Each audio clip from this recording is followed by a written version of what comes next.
What are we doing? Are we live? All right, we're live. Screw it. I just decided to go live. We're live. Hello, Yeah. everybody. Talking some winter meetings, and Josh was in the middle of a beautiful rant, and I just decided to go live during it. So, Josh, please continue. We're just talking about the Verlander deal earlier, and all I'm saying is I don't hate the deal. I love Verlander. I love Scherzer. I love both 40. I mean, if betting on the NFL season has taught you anything, Mark, I love 40-year-old white men who are gonna fuck me. Okay. And it's Aaron Rodgers and Tom Brady over there, and it could be Max Scherzer and Justin Verlander in baseball. I mean, 35 seconds in, we got me getting banged, and so I expect nothing less. Yeah, I mean, but no, I mean, honestly, I love both of them. I'm just saying, $43 million a year is a little steep. Makes me double check a little bit. And so, what I was saying to you though, Nunez was going back and forth. So the first side, he's just playing devil's advocate. He's on both sides because I was like, I don't know, and he's like, they both had a sub-2 ERA, and I'm like, I get it. And the other guy was like, I really like the deal, and he's like, yeah, I mean, I really like the deal too, but Verlander is coming off, he's 39 and has 2 Tommy John surgeries, and I'm like, right, yeah, that's what I said. That's what you're doing my thing now. So like, he was just playing both sides of it, but like, ultimately, yes, they went out and replaced a stud with a stud. Great job, and they were gonna have to pay DeGrom that anyways, or they would, so like, yeah, it's fine. It's fine. I actually don't hate the deal at all. No, it's objectively fine. I think it's a good deal. Yeah. Honestly, if today showed us anything, there's 2 ways for contenders to go about signing really good players.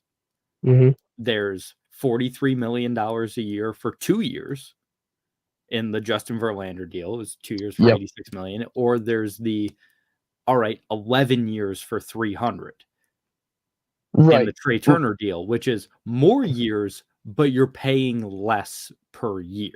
It works out to 28.5, I think, the Trey Turner deal. Which yeah. I mean, $28.5 million for Trey Turner, I think that's fair. And the guy's an all-star. He's been an MVP candidate, putting up those type of numbers. I'm not, he hasn't won one, obviously, but guy's a really good player.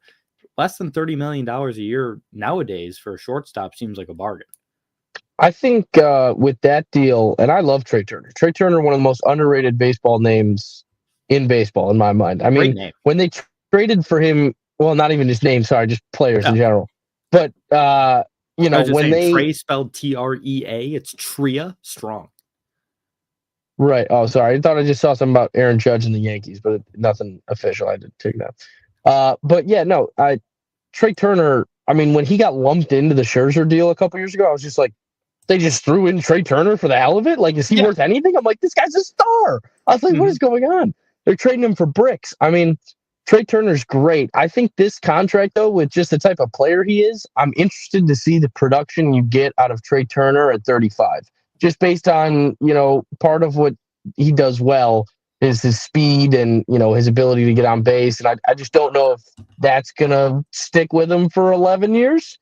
But as, a Reds fan who ended up doing that with Joey, and we're seeing, how production downtails. I mean, you get the discount for the first couple of years, and that is what you pay. But, I love Trey Turner. I think that was a great deal, too. I think Philly is just committing, and I love to see it. I love to see that. Yeah, I mean, talk about, being all in. Harper, that deal, Schwarber, Castellanos, they're paying Wheeler. I saw they've got over $1 billion now committed to, like, 6 players. Yeah. That's the definition of being all in. And I like that. I don't love that deal. I think it's a very interesting deal because, like I said, I think in terms of average annual value, that's a really good price. $28.5 million. Like, that's a really good price to get Trey Turner for. Right. Like you said, 11 years for a guy who's a speed guy. A guy that is, 30, 40, 50 stolen base type of speed, one of the fastest guys in baseball. Not even let's see how he is at 35. Let's see how he is at 32. Right. Speed tends to go down rather quickly. I got to remember who tweeted it. There was a great tweet about it earlier that showed a chart about how speed ages, and it was really interesting. It was Mike Petriello. Was it highlighted by Juan Pierre? And no, it was just so sprint speed, how it declines as a player gets over. That is a Wow. drastic drop. What's that? I can't really. Oh, so that's 30 and 35. Is that what it's going at? 20, 25, 30? Okay. Yeah, 20 to 40. Obviously, 40. Jesus. If you're playing when you're 40, you're not going to have the legs anymore. But even at age 30, like you're below typically MLB average, and Trey Turner obviously isn't below the MLB average right now. He'd be around right here. He's elite levels of speed. Yeah. But that is a drastic drop off, and I don't think it's going to be at the same curve likely for Trey Turner. And we've seen guys break this curve. Juan Pierre, like you said, he was always quick. Ricky was obviously always quick. Tim Raines was always quick. Like these guys kept their speed longer. They weren't as fast as they used to be, but maybe he ages a little better, but maybe not. What does the Philadelphia minors system look like? Do they got people to like go trade? I mean, you mentioned a name before we went live too about, a closer that's on the market and they lose Eflin, right? He went and signed somewhere else. Are they looking for Hendricks? Do they have the weapons to go get that? Could they make that deal? I think they probably could. I'm not super familiar with the Phillies farm system right now, if I'm being honest. There's got to be something that ranks that, right? Yeah, I can just look that up. I can do that right now. While I do that, we have another special guest. We have Mr. Terry Cushman from the Bastards of Boston Baseball. Terry, how we doing? Doing all right. Can you hear me okay? I can hear you okay. Your microphone is set up. I saw that DM from you. Okay, and the volume's good? Yep. Yeah. All right. Terry, this is my buddy Josh. He does my other show, Hot Stove, with me. Everyone, if you're watching, go listen to last night's episode of the Bastards of Boston Baseball, where I personally said that there was no way Trey Turner wasn't signing with the Philadelphia Phillies. Called that one last night because we were talking about the Xander Bogaerts situation. And Terry, you said it in the group chat earlier that you gave me my props immediately, so thank you. Yes. No, I'll always do that. I did my best Johnny Cochran with my closing arguments for Bogaerts to the Phillies, and I thought I made a compelling case, but you were absolutely right. You nailed it. It was Turner. And so it just makes the Xander situation more intriguing. Yeah, and now people are saying that it's like the Arizona Diamondbacks are in on Xander, which what? The Diamondbacks, really? What are they doing? What are they doing? Whoever knows what the Arizona Diamondbacks are doing, and they've got, they've got talent. They've got Zach Gallen. By the way, we've got this now. Philly is currently the 25th ranked farm system in baseball. They've got two top 100 prospects, but one of them 25th, one of them 57th. So not a great prospect list for Philadelphia this year. As of right now, that obviously can change. MLB draft lottery is tomorrow, so that'll be interesting, looking out to see who gets the top picks in the MLB draft. But yeah, the Arizona Diamondbacks are, well, they swooped in and signed Zach Greinke out of absolute nowhere a few years ago too. That was a shocking move. So, I mean, hey, they've got the Red Sox connection still, right, Terry? That's exactly it. Mike Hazen, who was like the top lieutenant under Dave Dombrowski, is essentially their GM. Greinke came under the Dave Stewart regime, so it was a surprising move. But I keep hearing that the Diamondbacks are going to be better than expected, and maybe they're not too far along with. I don't know if it's a rebuild or more of a transition, but they could be competitive. They're probably at least one or two starting pitchers away and maybe one big bat. So, but with Turner's surprising contract, I didn't think he would quite reach 300 today. You have to assume that Boris is at least asking for that with Xander Bogaerts, and I think that would definitely take the Diamondbacks out of it if that's the case. There's no way in my mind that Xander approaches that. It's just, love Xander, think he's a hell of a player. The buzz is around Trey Turner. He's younger. They released that hype video. I don't know if either of you saw that earlier this offseason. Who was it? John Hamm? John Hamm narrated John that? Hamm narrated the hype video. Which, okay. Well, I mean, the guy's doing progressive commercials. He's not really on Mad Men anymore, so it's not like he's got a ton going on. But there just seemed to be this hype and this buzz around Trey Turner that I don't think Xander has, as Josh delivers a pizza. I just don't want to, while I'm driving. I mean, what are we doing here? Well, real quick, though, he's only a few months younger or I think Bogarts is 3 months older than Trey Turner. And in a lot of categories, average on base especially, Xander had, a more productive year than Turner did. So I think Boris is just going to be cramming that down teams' throats. I would have assumed Xander's probably signing between, I don't know, maybe 190 and 220. At this point, I don't think it'll be less than 250. I think that's the floor for him. Yeah, I doubt it. I could see him taking less than 250, actually. It reminds me last year of the Marcus Semien, Corey Seager free agency. Now, they both obviously ended up going to Texas, but Seager had a longer track record, sure, but Semien was coming off a better year. Marcus Semien was coming off of an MVP finalist year. I mean, Seager was barely healthy while he was with the Dodgers, and obviously he ended up winning I believe he won World Series MVP in 2020, if I remember correctly. So the track record was there for Seager, but in terms of coming off a better year, Semien was the better player the past year, and he took a significant haircut compared to what Corey Seager's contract was. Sure, he was older and didn't have as long of a track record as Seager, but it just reminds me of a similar situation. And we sort of saw it with Trevor Story, too. Trevor Story took a significantly lower contract than Seager. And, I have said on your program multiple times that I hated that deal for the Red Sox, and I still don't like it.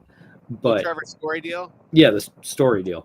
Oh, man, I was all for it. And admittingly, it didn't work out super great year one. But if he reverts back to form like he was in Colorado, I think Bloom is going to look like a genius compared to all these guys dropping over double what Story ended up signing for. Yeah, and he very well, could be something like he was in Colorado. Whenever a hitter like that leaves Colorado, a guy who never really had proven to be a great hitter outside of Colorado, it really, I'm a little hesitant, but it's going to be interesting. See how that deal works out. But that's what it reminds me of. Xander reminds me more of a Story or a Semien from last year than he does a Corey Seager, a Trey Turner, in terms of the money he's going to get. I still think Xander can be had for $185 million. I think that is a number like that. I don't think so. I think that's way low.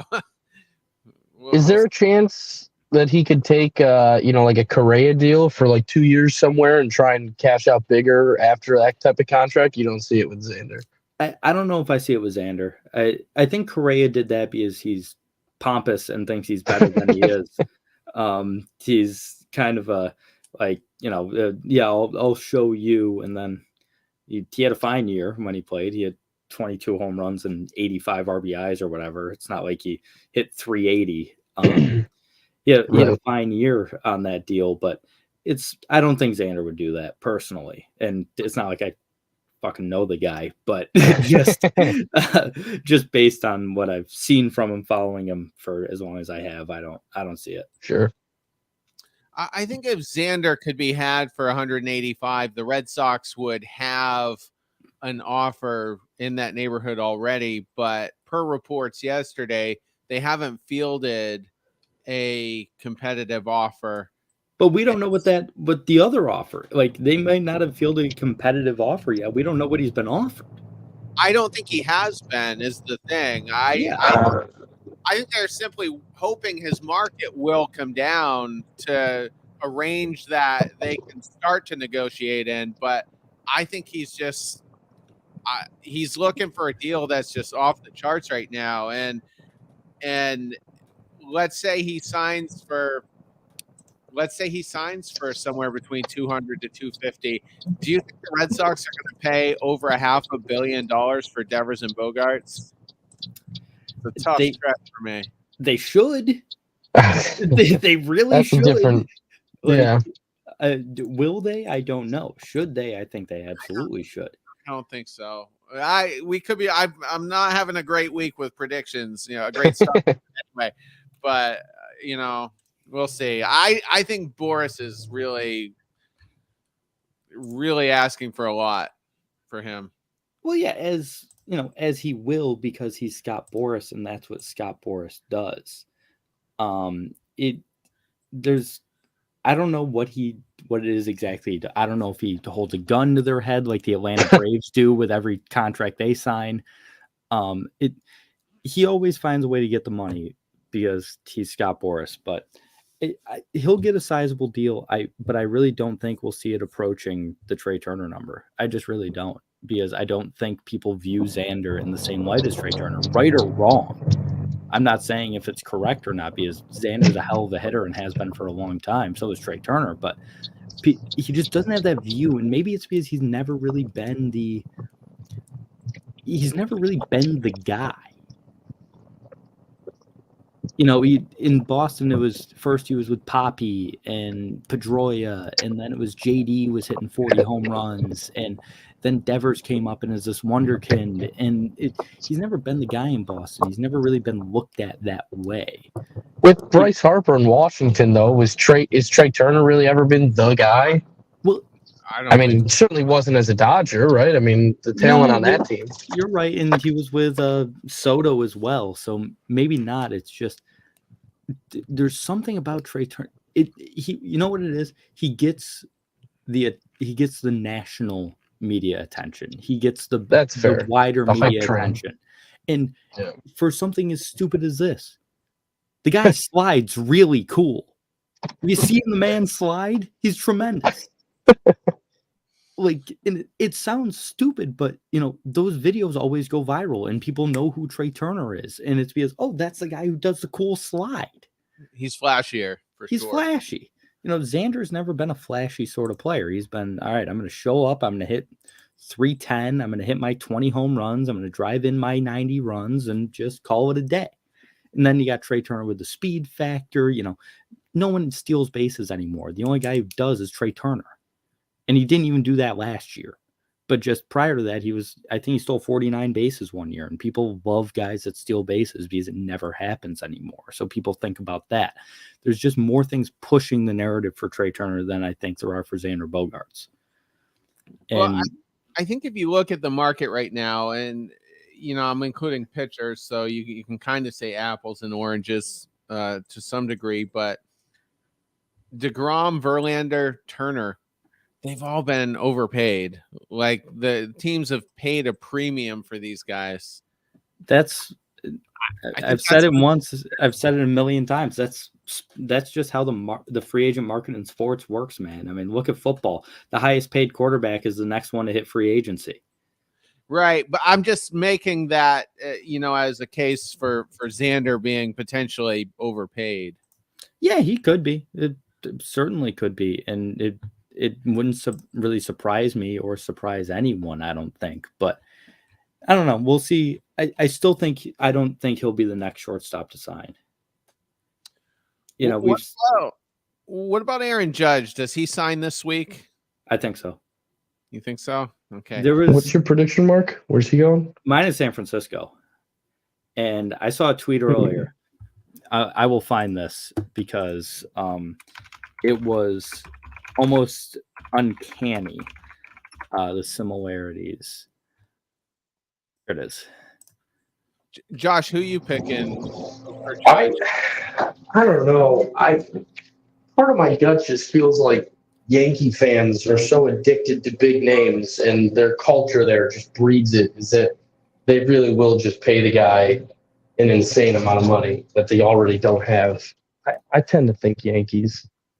I was talking to a buddy of mine today who's a Yankees fan. He's like, we do this all the time, man. We're gonna let him walk, this and that. I'm like, isn't that a good thing? Like, I don't know if I just like team building, but I don't care to pay a guy $400 million, even if he just hit 62 home runs. I don't care. I saw this tweet earlier, and I could not believe my eyes. Tomorrow is 30 years to the day that the Giants signed Barry Bonds. Both of them hit 311 in their walk year. Both of them won MVP, and both of them lost in the league championship series. It's pretty compelling. Like, I'm not saying this makes it a lock by any means, but can you imagine if the Giants sign Aaron Judge tomorrow on the 30th anniversary of signing Barry Bonds? His market is, as of this very hour, it's quiet on the Judge front. And yeah, but there's that offer out there from the Yankees that we heard, 8 years, $300 million. Right. I think within the next day or two, because there are only 2 days left of the winter meetings, so the momentum will pick up. And I do agree he will sign this week. And he'll be out there tomorrow, by the way. He's flying out to the winter meetings tomorrow. Okay. He's at the Monday Night Football game tonight, wearing a Mike Evans jersey. And I also saw a hilarious tweet that was like, he's wearing number 13. The last Yankee to win MVP in his walk year was A-Rod, who wore number 13. Like, people are getting wild with the theories. Like this one, obviously, this is a load of shit. What I have pulled up here. Judge, 8 years makes Judge is older than I think, right? He's like 32 or 30. He's going to be 31 next year. Okay, so yeah. So that's why the double-digit contract would be pretty extensive for that guy. He's not getting 10 years. There's no way he gets 10 years. And he shouldn't, to be completely honest with you. It's looking like 9, though. Yeah, 8 or 9, which is too much. There was a report that said it was increasingly likely, I think that was a Ken Rosenthal report, that he would get at least 9. But what a day for Trey Turner, by the way, just quickly. Named to the all MLB first team today for shortstop. The day that he signs that deal. So pretty good day for Trey. Continue, Terry. I just think, like I was saying last night, with the Yankees throwing that offer out there and then saying it's not the final offer necessarily, I think they're sending a message to all the teams that are trying to pursue him. Like, go ahead, make a bigger offer. Right. That was our start point. Just wait till we get to the finish. That's just where we started. Yeah. I think Cashman knows he's, it'll almost be like the mafia is out to get him in New York if he doesn't deliver on this. Well, we've got this Yankees reporter Mark Feinsand saying Cashman said he and Judge's reps have made offers and counteroffers, wouldn't characterize whether the negotiations are in the 5th, 7th, or 9th inning, so to speak. Quote, it's a fluid situation. So I guess they're going back and forth. They're talking. Cashman said Judge's reps have never given him an indication that they would be given a chance to match or surpass a final offer from another club. Interesting. Did Judge ever say the garbage thing that like everyone says, where it's like, well, I wanted to be in pinstripes my whole career? Has he said that already or something? Not that I know of. Okay. I'm sure like everyone, before this free agency comes up, like, oh, well, I've always wanted to be a St. Louis Cardinal, I'll whatever it is. Yeah. Nobody said that. As far as I know, Aaron Judge has not said that. Gotcha. We've got a bunch of Cashman quotes here, apparently.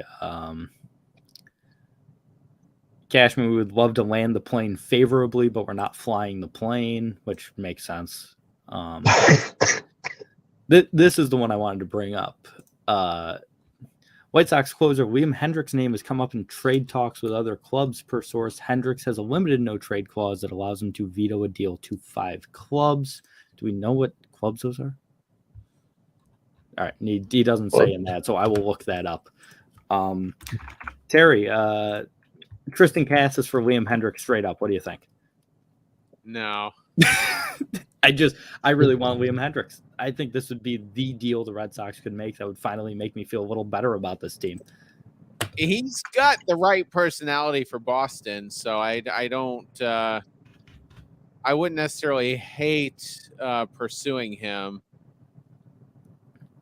Let's see, 5-team no trade list.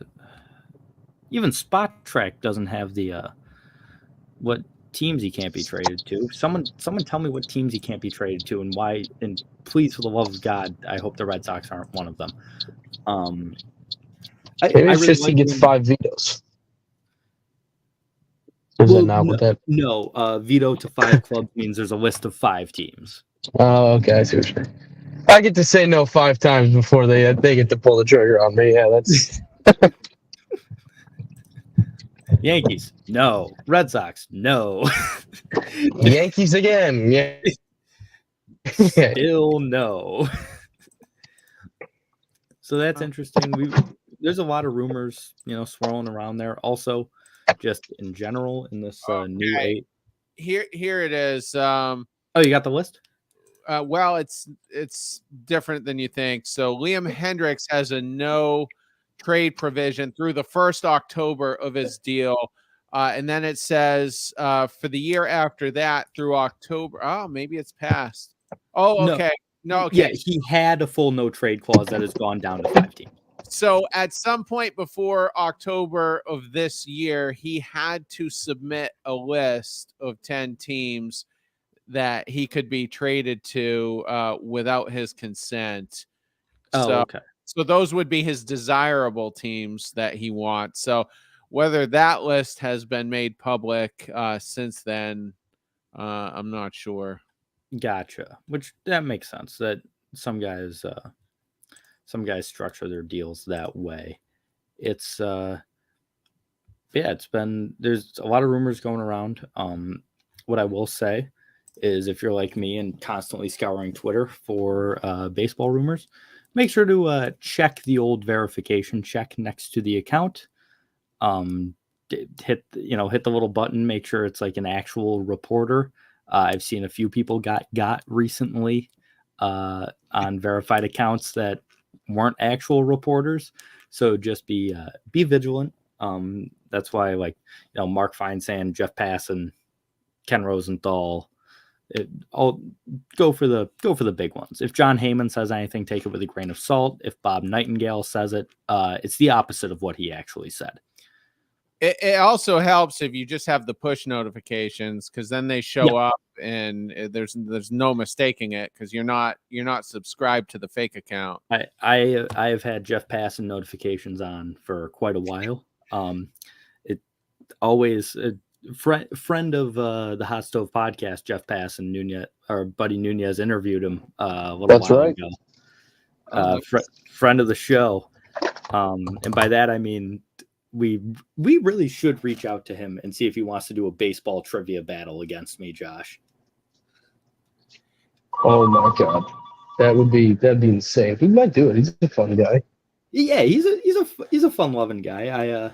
I already beat shout out Evan Stockton and Michael Tricarico, the broadcasters for the Syracuse Mets. I already beat them in a baseball trivia battle, so I can do it again. Well, they stink. Yeah. I mean, you pounded both of them together. So I mean, what? Well, don't say they stink. Come on now, those are my guys. No, at the trivia. Yeah. Great at their job. Don't got the trivia. Has Passan overtaken Rosenthal? Because it certainly feels that way to me. I think so. Yeah. I was always a Rosenthal guy. He was like the one that I always followed, and I used to read his stuff when he was with Fox, and then I even followed him to The Athletic for the first little while. But I've switched to Passan. I think Passan's the top dog nowadays. I have them both, and I like them both, but it just seems like Passan's always the first to the bowl every time. Yeah, because it was, and Rosenthal was Woj for a while. It was like if there was news, Rosenthal got it first. Like the year of the Chris Sale trade, I think that was 2016 into 17, and Evan Drellick himself, who was a Red Sox beat writer at the time, said, this is a Ken Rosenthal world, and we're all just tweeting in it. Yeah. I will say, I think it has, Manfred might have had something to do with that, because he got him fired from MLB Network. Yes. Yeah. So old Robbie boy might have been like, don't give Rosenthal the scoops. Yeah, don't give him the scoops, which sucks and is a pussy move by Rob Manfred. Terry, any final takes on the Boston Red Sox before you go? Well, Bloom, I didn't get to see anything, so I was only seeing it via tweets from Alex Spear. You probably saw him as well. The Red Sox want to add 6 to 7 players and maybe 2 via trade or something like that. So the rhetoric is we're about to be aggressive. The only skepticism I have here is, well, and they want to add at least one starter. And that's where the skepticism comes in, because I'm like, well, you just tried to sign Zach Eflin. And I wouldn't hate it. Well, I mean, if you could tell me that Sale and or Paxton are gonna have 24 plus starts, I would feel a little bit better about it. But when you're adding a wild card into a rotation full of wild cards, I'd rather have a proven guy. I would still rather have Walker back. We're not getting into the Michael Walker discussion. I forget. Okay, you hate Walker. I hate Walker. He stinks. Okay. All right. He had a sub, or maybe it ended up just over 3 by the end of the year, but he was pretty reliable for 1 year. I've said it, like, how often do we really see a guy go to a new team? He's like 32 years old, has the best year of his career, and then is just good for the rest of his career. Charlie Morton, I guess, would be one. Charlie Morton was always good. He was just always hurt. He always had the good in him. He just couldn't stay on the mound. It's just like he was good in Pittsburgh, and then we went to Tampa, and everyone was like, or he went to Houston, and everyone was like, oh, look at Charlie Morton. I was like, no, he did that a couple of times in Pittsburgh. You're just forgetting. Yeah, I mean, just with the evolution of his changeup, I mean, if that is continues to be a predominant weapon in his arsenal, I just feel like he's a solid 2 or 3. I can't wait for Michael Walker to have a 5 ERA this year. I'm so excited. I haven't heard his name brought up once anywhere. Good. Nobody connected to Michael Walker, but yeah, because no one wants him because they know a fluke when they see it. But when was Zach Eflin ever good? Is the point I'm making. Zach Eflin always had good peripherals. That's fine. Well, but that's the thing. Like, if a guy has a good something, then there's you can build on that. And Eflin had a solid year for the Phillies this year. He's young enough. I believe he's younger than Waka. Young enough, better arm, better movement. Like, there's a lot of things to like about Eflin. Waka throws a shitty straight fastball that for the first time in his career didn't get knocked around the ballpark, all the time. Well, I mean, he doesn't walk a lot of guys. I wish Walker had a few more strikeouts, but I don't know. Just everything just seemed in check when he was on the mound. And it was great for 1 year.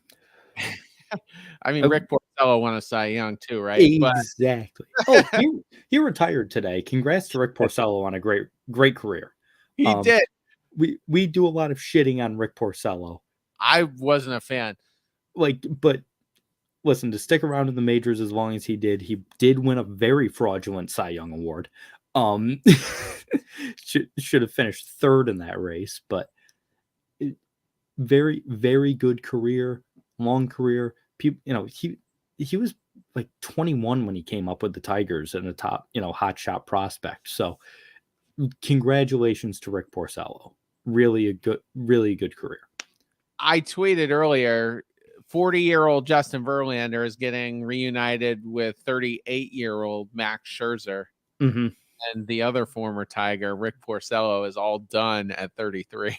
And so is another guy that was in the rotation with them, David Price. What a world. Oh, did he officially retire? I believe so. I thought he announced that during the season. Oh, maybe. I don't know. Good riddance. Good riddance. I hated Price more than I hated Porcello. Yeah, which I get why people didn't like Price. Porcello wasn't dramatic, and he didn't fake injuries. Yeah, Price did retire. He announced it during the season. Gotcha. So another guy that, say what you want about David Price's tenure in Boston, that guy was a hell of a pitcher for a long time. That's a like a real Cy Young winner, David Price in 2012. He was filthy. Probably could have won it again in 2015, led the American League in ERA. So a really, really good pitcher.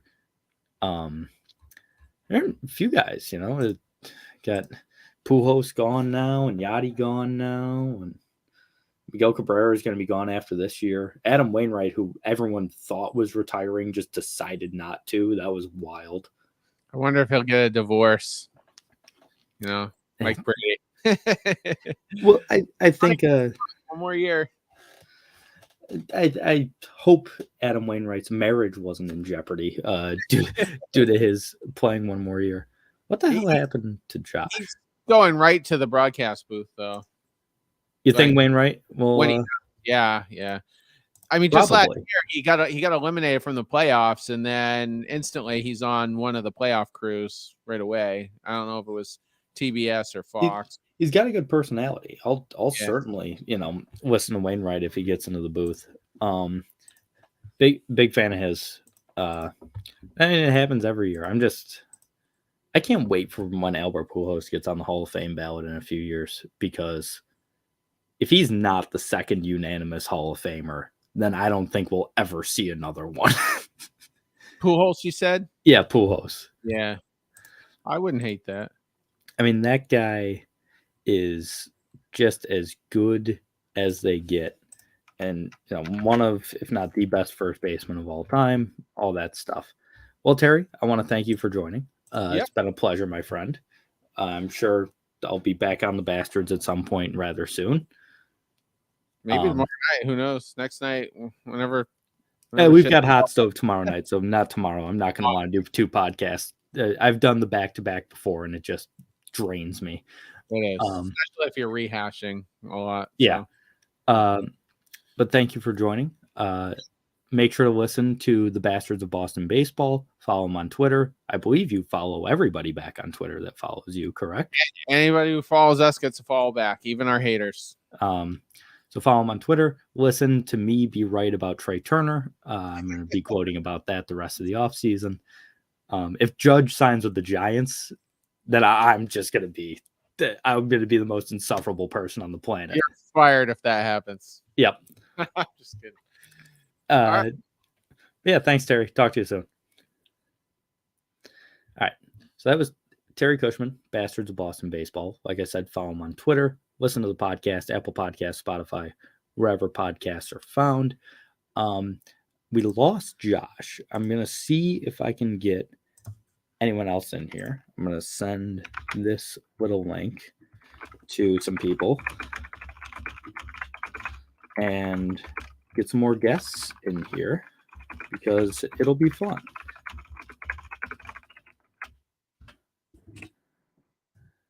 But while I'm trying to get guests, we do have other things to talk about, I should say. All MLB team being announced tonight. We've got the first team right here. At least the hitter. Or no, this is the first team, yeah. Let me zoom in on that a little bit. Hold on. Is that better? It's a little better. Whatever. Paul Goldschmidt, Jose Altuve, Trey Turner, Manny Machado, JT Realmuto, Yordan Alvarez, Mookie Betts, Aaron Judge, and Mike Trout are the hitters. Sandy Alcantara, Alek Manoah, Shohei Ohtani, Framber Valdez, Justin Verlander, Emmanuel Clase, and Edwin Diaz are the pitchers. Yeah, it's a solid group. It's a real solid group. What else do you expect from the All MLB team? Obviously, a lot of stuff being announced during the winter meetings. Haven't been too many rumblings late tonight. Sometimes you get the late night rumors. That hasn't really been happening tonight so far. I'm thinking I'll probably do this, maybe not tomorrow because of Hot Stove. Actually, I might do it before the show tomorrow. Might do it at like 7 o'clock tomorrow night. Do it a little bit before Hot Stove. And then Wednesday, the winter meetings wrap up. So I'll probably be doing this the next few days to really wrap things up here, because it's just about the most exciting time in the baseball off season. One of the most exciting days of the year, basically outside of the trade deadline, which I also did a trade deadline stream. So that just shows how crazy I am about this stuff. Just saw this tweet, so I'll bring this right up. Fred McGriff is in the Hall of Fame. This is an awesome card.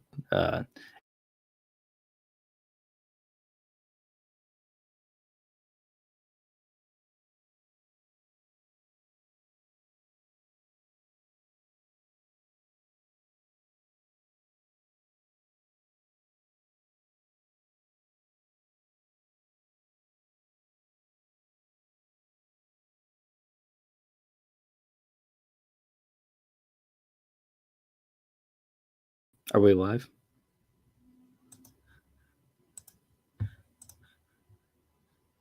Did my internet just go out?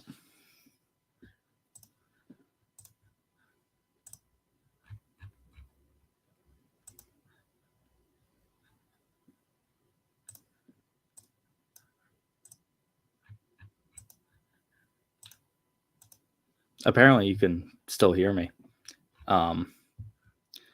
My camera has frozen. I don't know what happened there. Just give me a moment here.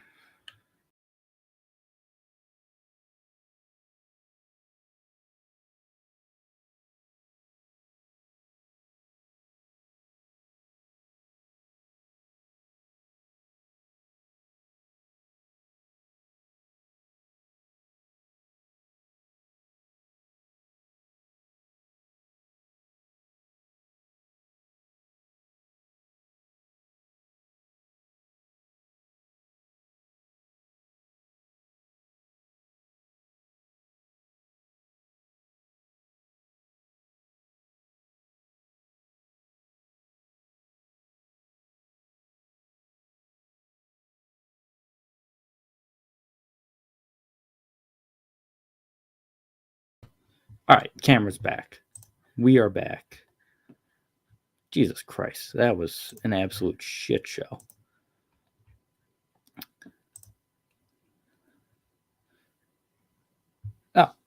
We've got a special guest that wants to come on. I've just sent him the link. I didn't know. I just checked my DM during the middle of that technical difficulty, so I just sent him the link. Get this back up because I love it. I'm going to save image. Boom. We have saved that. We're gonna have a special guest coming on. My good friend Patrick, which I won't dox him right now. I should dox him. So Pat, I sent you the link on Twitter. Feel free to join, and we will get you on here. Pat, if you're still watching, I hate your name on Twitter now. There he is. Mark Rowland's lover number 1. Thank you very much, sir. What's up, dude? What's going on, buddy? I love this, dude. I saw you went live earlier. I was like, I'm not doing anything. Might as well hop on. Yeah, I don't know if you were talking in chat. It won't let me look at the Twitter chat. Yeah, I was kind of slander your name for like a little bit. And then I have no idea if there's anyone in there. It won't let me look at it. And I'm like, I'm the one running this broadcast. Why can't I see this? Dude, it's honestly for the best, though. Who cares? Probably. You know? Just talk freely, dude. Free spirit. That's what I'm doing because Josh has abandoned this stream, apparently. Yeah, I saw that. Was he actually delivering pizzas? Yes, he was delivering pizzas. Dude, that rocks, man. He's done hot stove so many times delivering pizzas. That honestly, that's illegal, dude. That's double dipping. Yeah. The government. Yeah, you should. I really want 2 remote jobs at once because that's kind of lit, and I forgot that's illegal. Yeah. So it's basically the same thing. Mm-hmm. You know.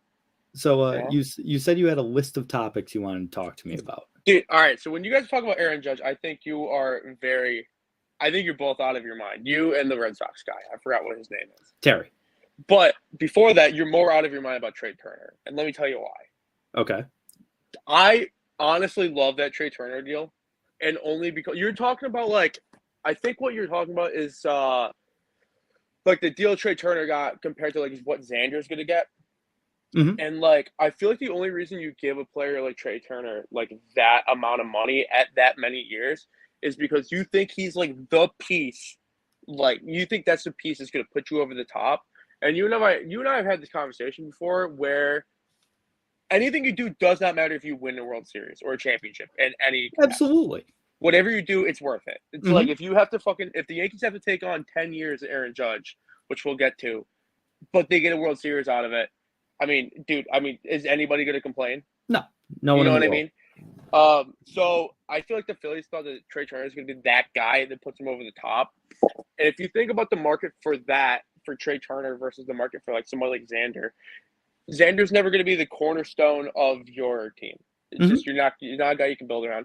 And number two, the market of the teams who are like one piece away aren't very friendly towards Xander. I feel like because if you think about like the Yankees realistically aren't going to go get Xander. But I mean, obviously they could really use a shortstop. Anybody's wearing the IFK, even though I don't think he's that bad. But And they're going to go with one of the kids. I mean, whether it be Peraza, Cabrera, like one of those guys is going to play a lot of shortstop this year, I think. People give Cashman a lot of shit because obviously he like holds on to all of them, and it's like, man, if you think they're that good, why not hang on to them? You know what I mean? It's like Dominguez is. I feel like everybody's talked about Dominguez for fucking 5 years at this point. He's been around forever. Like it really hasn't been that long, but it seems like it because like his cards were going for insane amounts of money. Yeah. And like it, the nickname the Martian, he's still only 18 years old. So it's not like he's been around that long. Dude, I was about to say, can he drive yet? Barely. Do you think about like what he's doing at 18 versus what we were doing at 18? I mean, like, what I was doing at 18 is almost identical to what I'm doing at 23. So honestly, now that you say that, me too. I'm just like in a different spot. Yeah, it's pretty sick. Yeah, I'm just not drinking at Coleman's every weekend. Exactly. We're not at, well, I am. But I mean, I guess, yeah. But we're no. It's not even like going to Coleman's. We're not sitting in Ryan's backyard every single weekend. Yeah, or his basement. Or yeah, that was before he even had the place. We're not going to Ryan's basement. Oh, yeah, that's also very fair. Yeah. I forgot. He's had that place for a long time, Ryan. Yes. He's gonna sell it. That's crazy. I know he is.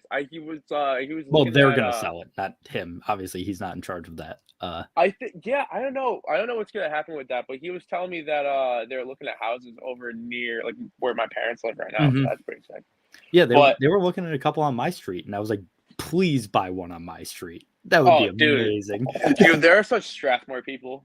Oh yeah, you know what I mean. They're gonna find a place in Strathmore. They either need to get like a shithole in Tip Hill or like a nice house in Strathmore. Why not? Yeah, you know what I mean. Those are the two options for that couple. Those are the only options ever, honestly. If you're a young adult in Syracuse, it's either, dude, you're moving to fucking Liverpool, or you're moving to Tip Hill, or you're actually going to be an adult and move to Strathmore or like Winkworth. Yeah. Or I mean, if you're from the north side, maybe I guess like I don't know what's nice to the north side. It's got to be nothing, dude. Yeah. You know why I hate the north side, dude. Well, so we won't get into it right now, but it's a fair it's a fair gripe. But speaking of that, dude, my favorite deal of the offseason has been the Yankees bringing back Anthony Rizzo. That's a great deal. And I only brought that up because it alluded to who the people on the north side I don't like. So what was that? 3 for 39? What? The deal. Yeah. 3 for 39. Yeah, I was like 2 for 40 with the third year. Oh, that's right. Yeah. Yeah. Yeah. Well, dude, if you think about it, man, he missed a lot. Like, if we're actually going to talk about Anthony Rizzo, he was honestly really good for the Yankees. Missed a ton of time, still hit like 36 home runs. Obviously, it's never going to be a guy that's going to hit over 250 for you, but like, dude, he hits 36 home runs a year. I'm fine with it. He's a great first baseman for a long time. I mean, people like him. Like that's really important in New York. If people like you, dude, your life is so much easier. Yeah, and like I said, I loved that deal when it happened. I mean, when he went to the Yankees, I was like, what a perfect fit. It made me 100% mad how perfect that fit 100%. Yeah.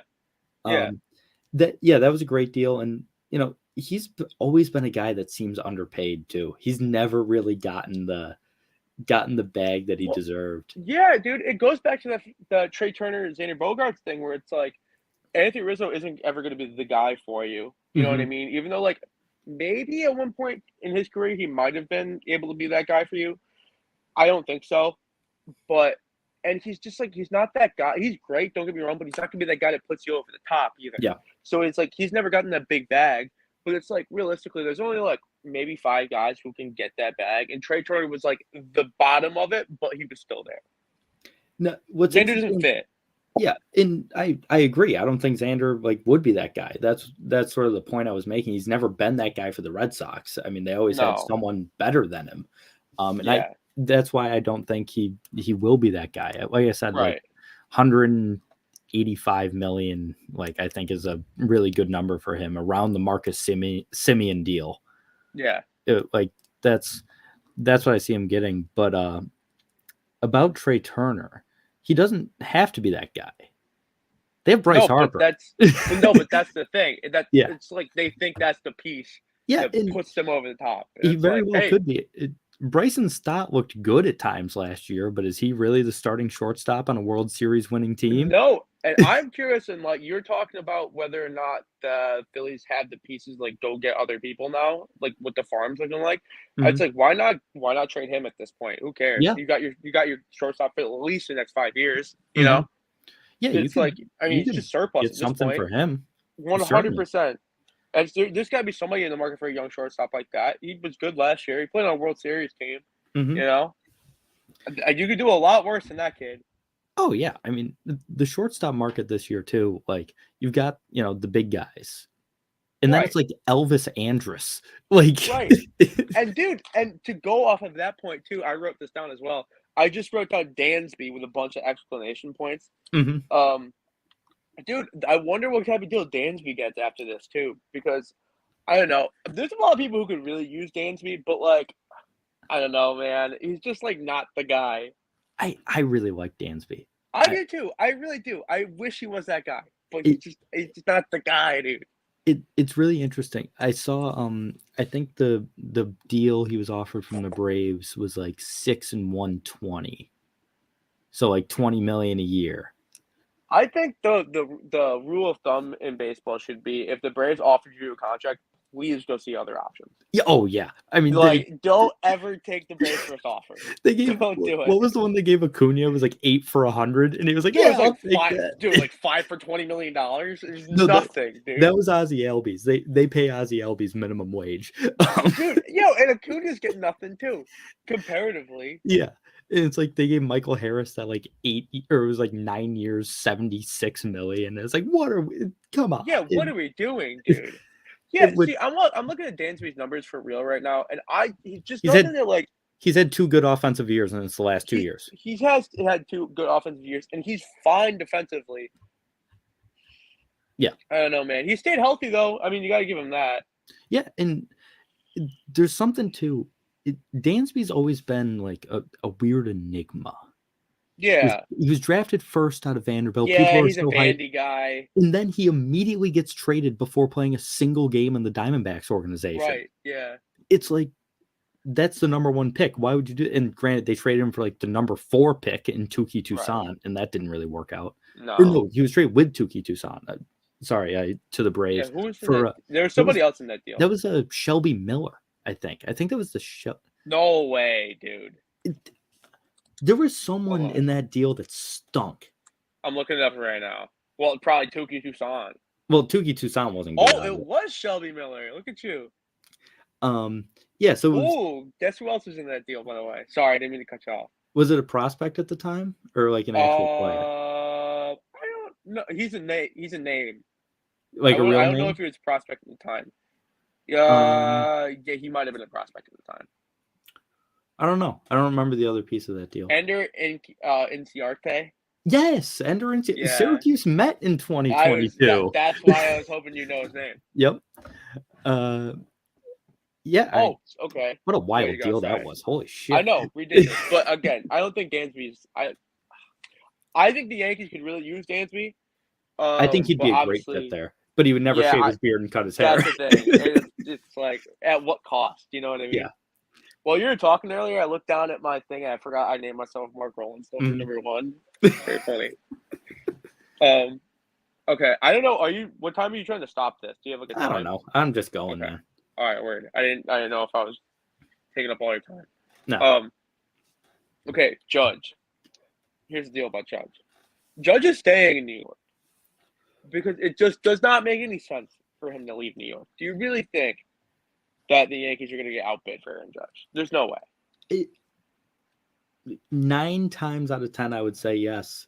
I think the fact that I just don't believe in Brian Cashman at this day and age. I just don't. See, he doesn't have the stones to do it. Here's the thing, man. I don't know if that's true. I think the Yankees have gotten really in love with like diamonds in the rough, and like it's like they kind of remind me of the Eagles, where it's a thing where like Howie like has done things in the past where he's made decisions just to like make him look really smart. He just wants to be the smartest guy. I'm aware. Exactly. And it's like I feel like Cashman is like so good, but he's like, yeah, I'm smarter than everybody. I'm gonna get Joey Gallo. Yeah. Because he's gonna hit the ball in the air. And he did not do that. He never made contact. I don't think he made contact a single time for the New York Yankees. Dude, he was so bad. I remember when he got traded to the Yankees, I was like, why? I don't get it. So obviously, you know, and I don't know if anybody's watching, but yeah, I went to Syracuse University, Mm-hmm. and we had the sports analytics major there. So we have a bunch of nerds who I sit there, and they're impossible to talk baseball with because they'll sit there and they'll be like, yeah, well, I mean, like Joey Gallo walks a lot, and it's like, dude, but he strikes out 3 times a game. Yeah, I don't get it. He'll go 1 for 4 with 3 strikeouts and a home run, maybe once a week, and it's like, and then it's 0 for 3 with 3 strikeouts and a walk, and it's like, right, 100%. It's like, yeah, I guess he gets on base, but also like, man, you've played baseball. A lot of those kids have never played baseball before, or like never. At least you played varsity baseball. Yeah. None of these kids got to that point. So they'll be like, yeah, but he walks a lot. But it's like, yeah, but you don't know how much like a strikeout deflates a lineup. Like, I get it's just an out. But it's like, say you get something going, and how many times did I end a rally by striking out? A million. None of them because you never played. But before varsity, like just outside of varsity. That's what I'm saying. Dude, it's the same thing with Donaldson too, man. Donaldson in the playoffs was just like, I know he got a couple of hits in the playoffs, but every single time Donaldson came up to the plate, where it always seemed to get something going, and then he just come up and completely ruin the whole momentum. And that was Joey Gallo every single week. It boggled my mind, dude. But then I still have these stupid kids going like, oh, like, we can walk. I don't get it. I remember you and I, when we were youths, went and saw a motion picture in the theaters called Moneyball. Did we see that in theaters? We did. Oh yeah, we definitely did. You're right. It was you, me, and Alex Martinez. Hell yeah, dude. Yo, I wonder what that kid's up to, by the way. We'll continue. Yeah, I do too. I was thinking about him the other day. I was like, I know, Alex was okay. I know. My mom still asks about him. But that movie, as great of a film as it is, ruined baseball for people our age. Yeah, because everybody thought they were smarter than everybody else. Everyone thinks they're Billy Beane. Yeah, it's ridiculous. It's disgusting, actually. And I love a guy with a high on base. I love a guy, diamond in the rough. They're always fun. Sometimes you just need a guy that doesn't strike out 195 times. Or here's the thing you're kind of tiptoeing around right now is baseball needs steroids. And they need everybody to be as big and as fast as possible. You saw Aaron Judge hit 62 home runs last year. That guy is not on performance enhancing drugs. He's just built like that, dude. Yeah. Imagine if regular elite athletes could take anabolic steroids completely safe, like under the watch of like a registered, like I guess doctor that does it. Yeah. Dude, bro, 80 home run season would be so cool. It would be awesome. Don't we need it back? You and I have always agreed on the point that steroids saved baseball. It should be based. You know what's dying right now? You know people say it's dying right now? Baseball. Yeah. And how can we get people invested? It was working this year. Aaron Judge hit 62 home runs and everyone was tuning in.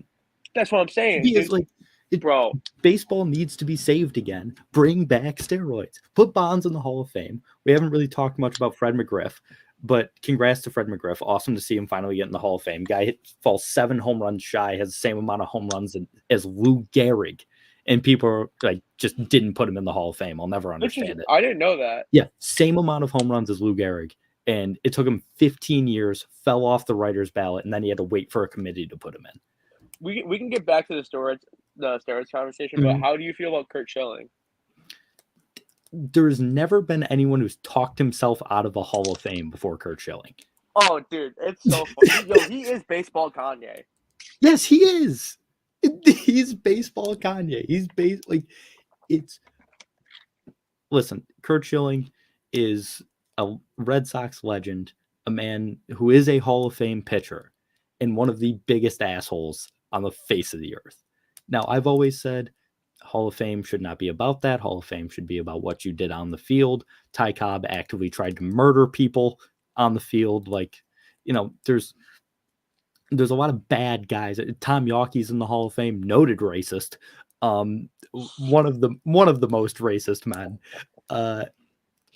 There's a lot of bad people in the Hall of Fame. I think Curt Schilling should be in. Am I surprised that he didn't get in? Absolutely not. Everybody hates him. Are you a little surprised Bonds didn't get in? This year, no. I'm not surprised. Not surprised, I guess, but more like if he got in, would you be surprised? No. He's going to get in the Hall of Fame. Barry Bonds and Roger Clemens will get in the Hall of Fame. I don't know, man. I feel like my gripe about like baseball journalists. I think baseball journalists are the most annoying people on the planet. Yeah, most of them. Like, suck. I really do. If you have a Hall of Fame vote, I think you are probably awful at the party. Mm-hmm. It is disgusting to me. So, like, they hold up all like these ethics and these morals and these blah blah blah, but it's like a lot of those guys are kind of fall into the same pool that like all the sports analytics kids did, where like those guys never really. A lot of them, and I'm obviously generalizing, a lot of them were never like actual ball players. No. Not that I'm saying I am, but like when you play actual baseball, you understand that like, dude, you still gotta hit the ball. Yeah, you know what I mean. It's just like he still has the ability to be a Hall of Famer. Yes, he enhanced it with performance-enhancing drugs, which like definitely contributed to it. But like this guy was still a really good player. And if you're Bonds and you're Clemens, it's like all those dudes are doing steroids, and they're still that much better than everybody else. You know what I mean? They deserve to be in. Another thing, a man that you and I know have a mutual respect for, in Coley Mick. Has a great take on this. None of them in 1999 were writing about how Barry Bonds was ruining baseball. 100%. None of them in 2001 when he hit 73 were like, this guy's a fraud. Yeah, they hopped on the bandwagon when it was cool. Exactly. They started hating when it was cool. And now they're like, oh man, that was horrible. I can't believe this happened. It's like, you were the ones writing the articles about how Barry Bonds is the best baseball player of all time. You can't then go back and say he's a fraud when at the time when you knew he was doing it, because everyone knew he was doing it, you were like, this is great. I love this. Like, and full credit to Coley on that one. That's entirely his take, but I couldn't agree more. Dude, did he get canceled? Was he the first guy to get canceled? Barry Bonds? Yeah. No, I feel like Marlon Brando certainly got canceled back in the day. Yeah, but did he really, dude? Brando was a bad dude. John Wayne retroactively got canceled back to like 1970 when he was given an interview in Playboy, and he was like, these Native Americans, let me tell you. Dude, I know. I remember when that whole John Wayne thing happened, I was just like, yo, this is hilarious, dude. Because even if he was alive, I feel like he would not even care. Oh, he wouldn't. Like, you're gonna tell John Wayne what to do? Yeah. He's probably done so much worse than that too. But he was the quiet man. So like, exactly. Cool. You know what I mean? It's like that's the reason I love OJ. It's like, yeah, I mean OJ was definitely canceled. Like OJ was certainly canceled. No, OJ's before chilling, Bonds. dude. What do you mean? I wish I had OJ's life, honestly. Listen, playing golf and saying he's gonna kill people that do his fantasy football team wrong. Dude, he's just living out in Vegas, playing golf, having beers with the boys. Mm-hmm. I mean, what is wrong with OJ's life? What has OJ ever done to you, dude? Listen, the juice has never done me wrong personally. Have you Dude, ever the seen juice is Naked Gun? amazing, It's dude. hilarious. It's great. It's so good. Have you ever run for 2,000 yards in a 14-game season? You haven't. I I haven't. certainly We haven't. can't get away with murder. No. That guy can't. You see the way he says hello, Twitter world? He's like, hello, Twitter world. I'm Hello, like, Twitter hell yeah, world. dude. It's Fuck me, yeah, dude. yours I'm in, truly. dude. Dude, I was watching my Buffalo Bills earlier. The I'm fact like, that hell yeah, dude. the Hell fact yeah, that he dude. Me always too. the fact that he always says it's me, yours truly. It's like, oh, of course, you're the juice. The sign off, take care. Yeah. Fire. One of the great Twitter follows. He really is. He's so fun to follow on I Twitter. wonder who in his life was like, yo, this is a really good idea. You need to get a Twitter. Because whoever that is, he needs to keep around. Oh, Because yeah. that was a great. I'm turning this around. Hold on. Does this work? Hold on. Work. There we Hell go. yeah, dude. We're here, dude. We're here. As you can see, I don't have any like art on my wall in my Yeah, I see that. my prison cell of my apartment. Yeah, you're I'm assuming closet that's just in someone else's apartment. Well, my room's not too bad. Like I can fit a full size bed in the room. I can fit a TV. Pretty good I have for a an New York AC. apartment. Yeah, I have an AC that has to run 24/7 because I sleep right next to the radiator, and it fucking kills me, dude. It's so hot. That's But we fun. don't pay for heat, so it doesn't matter. You know? Well, that's good. So so you think Judge is staying in New York? Yeah, I do think Judge is staying in New York. What do you think the deal is? Do you think they give him 10? Why? Do you think they Why go double can't digits? no? I think if he asked for 10, we say good riddance. Yeah. Because I mean, we want him back, and he should be back. But like, let's not be stupid here. You know what I mean? Like, I think that we could use $300 million the next 10 years so much smarter than just giving it to Aaron Judge. I agree. Now, if he went 8, we can talk about 8. And he should be the highest paid player in baseball, 100%. Yeah. Well, Like after that year, after sitting there betting on himself, I would Yeah. say right now that Aaron Judge is the best player in baseball. There's nobody playing at a better level than he is, like a higher level than he is. You can maybe say Harper, but Harper's hurt right now. I personally can't say anyone is better at the game than Shohei Ohtani, but I see where you're coming from. Don't give me that. No, like legitimately. Don't give me that. And I'm not the Ohtani should win MVP every year sort of guy. Like, yeah, Judge was clearly the American League MVP this year. Like, I'm not saying just give Ohtani the MVP every year until he retires. But just to do both things, I can't say that there's a more talented player in baseball because there isn't. I don't know, man. And Judge, yeah, he was the best player in the American League last year and deserved the MVP. But and I'm not going to say make Shohei the highest paid player because he's also only had 2 healthy seasons, and it was the past 2 seasons. So I'd like to see a little more out of him. Yeah, Aaron Judge really only had 2 as well, which is true, and people don't like to talk about that. He had his rookie year when he hit 59, or what was it, 54 home runs. Yeah, 54. And then this year, and that's about it. But so I think at this point, like, I mean, I get the Giants are in, but like for a guy like Judge, you would think there'd be there'd be a couple more teams in on him. It's just people don't want to. The mega contract, for the most part, people want to move away from it. I want to know your thoughts on this because is this weed friendly, by the way? Yeah, go ahead. I don't care. Okay, cool. Oh, isn't this the Stone podcast? No, that's my buddy. Which I invited him to this. I don't know if he's coming. Oh, why did I think you were on that? No, this is just me doing a thing. I like it. I want to know your thoughts on this because this is what I've been saying all regular season. I've maintained this thought the entire time.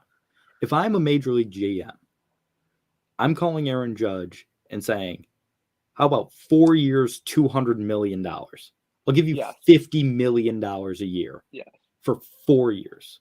In fact, I don't get why more people don't want the Correa type deal anymore. Yeah. I don't get that.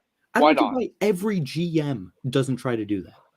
Dude, if you think you're that good, and you should have the confidence as a player, yes, obviously you can't account for injuries. You never know what's going to happen. Yeah. But a team calls you up and says, okay, 2 years, $80 million. Why not? You're the highest paid baseball player in baseball for 2 years and $80 million. You're never going to be poor. Yeah, like, You know? Why not? $50 million a year? Is it really that hard to say no to $50 million a year? That's what I'm saying. You know what I mean? It's like, even 40. It's like, yeah.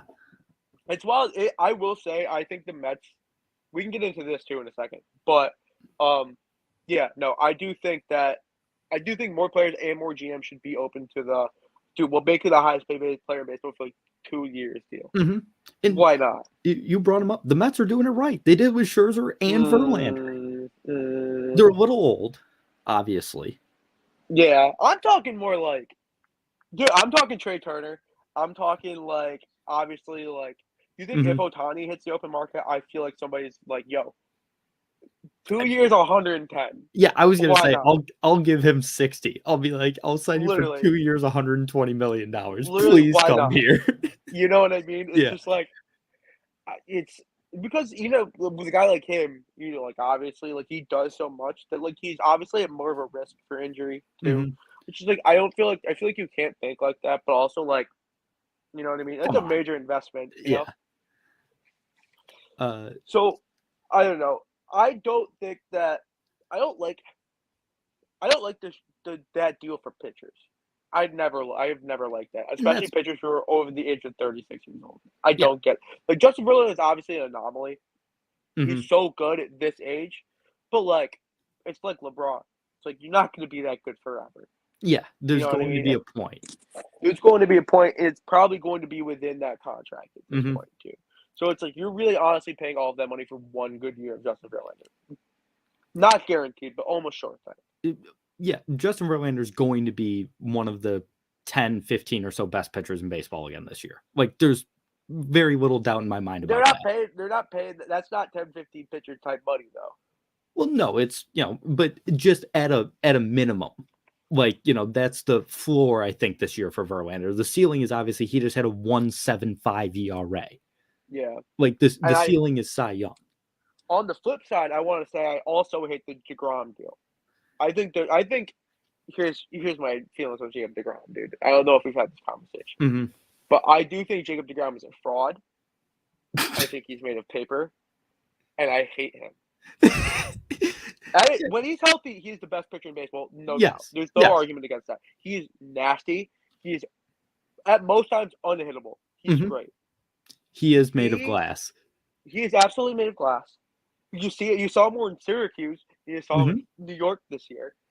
He pitched all right in his one game in the playoffs. Haha, Mets. Yeah. But other than that, dude, he's really not anything.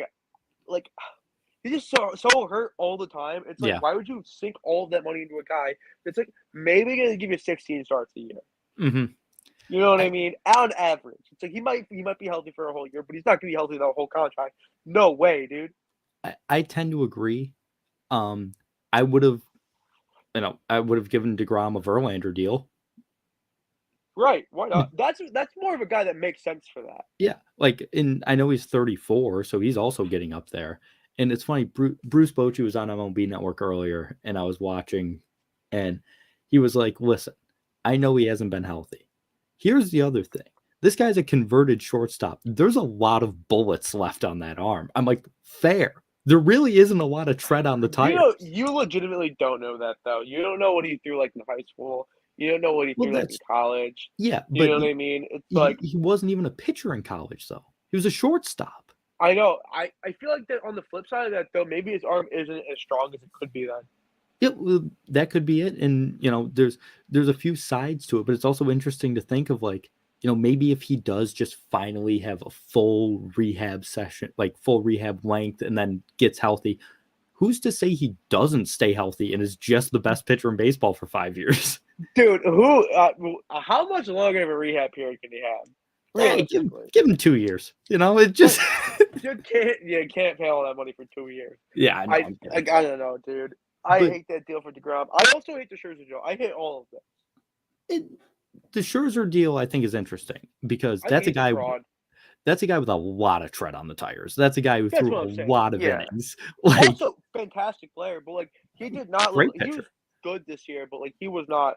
The top fastball didn't anymore. have the life. It wasn't 98 No. anymore. It was 95, No. 96. Like, Right. we'll see how that ages. I think Max Scherzer is good enough to learn to pitch around that. He's got good enough off-speed stuff. He's got that cutter that he throws now that he really likes, and that's really tough to hit. So maybe he starts throwing that more than the four-seamer. Like, I think Max Scherzer can still be an effective pitcher. I don't know if he's going to be Cy Young candidate anymore. And if he stayed healthy, he would have been in the running this year probably. But, we'll see how that ages. But here's the thing. If you're the Mets and you're Steve Cohen, you have to give those deals. Like, do you have to? Do you have to? We were just talking about, Trey Turner, gets that deal because the Phillies think he's the guy. I mean, the Mets, if they have, those two as reliable starting pitchers, I mean, Verlander could be the guy. Dude, I'm not to interrupt, but I gotta show you the best bobblehead I have. That is a great bobblehead. Is just strikeout countdown. Yeah, that's fucking a great hard, one. Dude. Sorry to interrupt. I felt like it was relevant to the conversation. I've got you can sort of see it there behind me. It's blurry. There's a bobblehead up there. It's a Jacob deGrom with 2 Cy Young awards on it. Oh, that's hard too. Yeah. What was that? The Syracuse Mets game. They gave those out at the Syracuse game. Yeah. That's huge. That's a good bobblehead. I love the fucking giveaways, dude. All the baseball giveaways are great. Baseball giveaways. I mean, I've got a million bobbleheads over there. I've got a Nolan Arenado Gold Glove minor. He's got like a pickaxe with a bunch of. I'll actually get that one. It's sick. Dude. I want to see that one. That's huge. I'm gonna say awful. I don't know if anybody's watching this, but I'm about to say awful things about Mark. Let me see. I have seen that one. I think you've shown me that one before. That's hard. Yeah, that's one of my favorites. Huge. I got a Lou Gehrig one that's pretty cool. Like him standing at the mic. Oh, that's cool. Give him the speech. Yeah. I have 2 of those actually for some reason. Dude, let's never forget my signed Cole Beasley helmet. Let's be real here. Old COVID Beasley. Dude, that's my fucking guy. This is a baseball podcast, so I won't get into it, but we need him back, dude. I've seen you tweet about, because once they brought John Brown back, I saw you like, now it's Cole Beasley. We need him back. Bro, Joe, and like, you're not a Bills Twitter, I don't think. It is wild. He is a wildly polarizing figure, dude. I'm somewhat on Bills Twitter. Maybe I'm on the liberal side of Bills Twitter. But like, all the people I follow are disgusted by Cole Beasley, and it's like, bro, I do not get it. I follow quite a few people that are also disgusted by Cole Beasley. I don't get it. I don't know what. Yes, he said some. Yes, he like probably shouldn't tweet as much. No, but like, we all know somebody who was like that about COVID. Oh yeah, you know what I mean. We all know somebody who was like that. Do you hate the person because they're like that? No. Bro, I don't get the whole like thing with like Cole Beasley and the Bills. I feel like there's definitely a little disconnect there with the whole COVID thing, obviously. But like, who cares? He's a hell of a slot receiver, man. Who cares, dude? He was All Pro 2 years ago. People forget it. He was awesome. He never dropped the ball. He played every single game. He was a little hurt his last year, and he got COVID too. Blah blah blah. Yeah, but. Dude, he's the fucking man. We need him back so bad. He Isaiah McKenzie stinks. It just is what it is. We need Cole Beasley back, and we need him back before we need Odell. I'm kind of out on Odell, if we're being honest. Yeah, I've never, and people always said this was one of my worst takes. I've never been a huge Odell guy. I legitimately, this whole like tour or whatever has been like a little annoying, but also like obviously like. I know. I kind of work in that business now. Yeah. It was kind of great, like the whole rollout of like the free agency and like everybody like getting it, like the way they like gathered. It was a marketing masterpiece. It was fantastic. Whoever are his agents or like PR agency like are amazing. But he does not care about winning if he does not come play for the Buffalo Bills. Yeah. It's like this whole tour is for nothing. It's like, yeah, okay, you can go to the Cowboys, but it's like, dude. You go play for the Bills and you are OBJ. There's nobody beating us. We are the best team in football by a mile. You'll have to face off with my birds in the Super Bowl, but Dude, we would beat the shit out of you guys. oh, certainly. The Bills are Dude, 100%. Dude, we would legit. That's the whole thing about the Eagles. It's like everybody like, yes, they're 11-1. I get it, but like, I mean, come on, man. I have watched almost every single Eagles game this year, obviously like through Red Zone and then like replays and stuff like that. Like I do. I'm not gonna lie. I do watch like the 40-minute version of every game. Yeah. Like throughout the week. Love that shit, dude. Eagles aren't impressive, man. Hurts is impressive. Don't get me wrong. Hurts is But very them impressive. and the team really aren't that impressive. I think it's because they're not flashy. Nothing about the team is flashy. Hurts is kind of flashy. Well, Hurts and Brown are flashy, but like the offensive line is really good. That obviously isn't flashy because it's the offensive line and no one cares. Yeah. Like the defensive line is really good, but they don't have the one like star edge like an Aaron Donald or a Micah Parsons that, get 15 and a half sack. It's just 6 guys will have 8. Like that's like nothing about them is flashy. It's just everything is good. Like everything about the team is solid. I have said before that if you have a good offensive line in the NFL, you are decent at least. Oh yeah. You are a decent team. You don't have to be good. You have to be bad. You're going to be at least 500. Yeah. Offensive line makes all the difference. Hurts is so good right now that difference is like what really puts them at like the level they're playing at. I mean, AJ Brown's good too, but like that offensive line is the foundation of the entire team. Now, and they got a Christmas album, and it's sick. Yeah, whatever. I don't care. That I legitimately saw that, and I muted the name of the album. Yeah, on Twitter. I couldn't do it. Special Christmas. Yeah, I mute a lot of things now, and it's fantastic. Muting is great. Dude, I love muting. I used to sit there and like hate like read all. Do you know who Nate Geary is? Yeah. For the Buffalo Bills guy on Twitter, I used to sit there and hate read all of his tweets, and I finally muted him, dude. And I'm living, dude. I love it. I hate that guy so much, dude. I have a question to ask you because I've considered muting this guy from my feed, and it's only Nick Adams. Yes. Dude, is he doing talk about the pro god alpha male, dude? I have no idea, but I love it. He definitely is doing a bit. He has to be a bit, right? I mean, he keeps talking. He was like the 49ers should call Brett Favre. It's like you have to be doing a bit. Dude, dude, have you read his stuff? No, I haven't read his book. It's so good. It's like if you read his tweets. Oh yeah, because you like them constantly, so they always pop up on my timeline. Dude, they're the best, and I always forget that people can see what I like. If I could turn off people being able to see what I like on Twitter, I would love that, dude. Because I need to like in peace. I like what I like, dude. And it's like, I hit a lot of people who are like, "Yo, what the fuck are you liking?"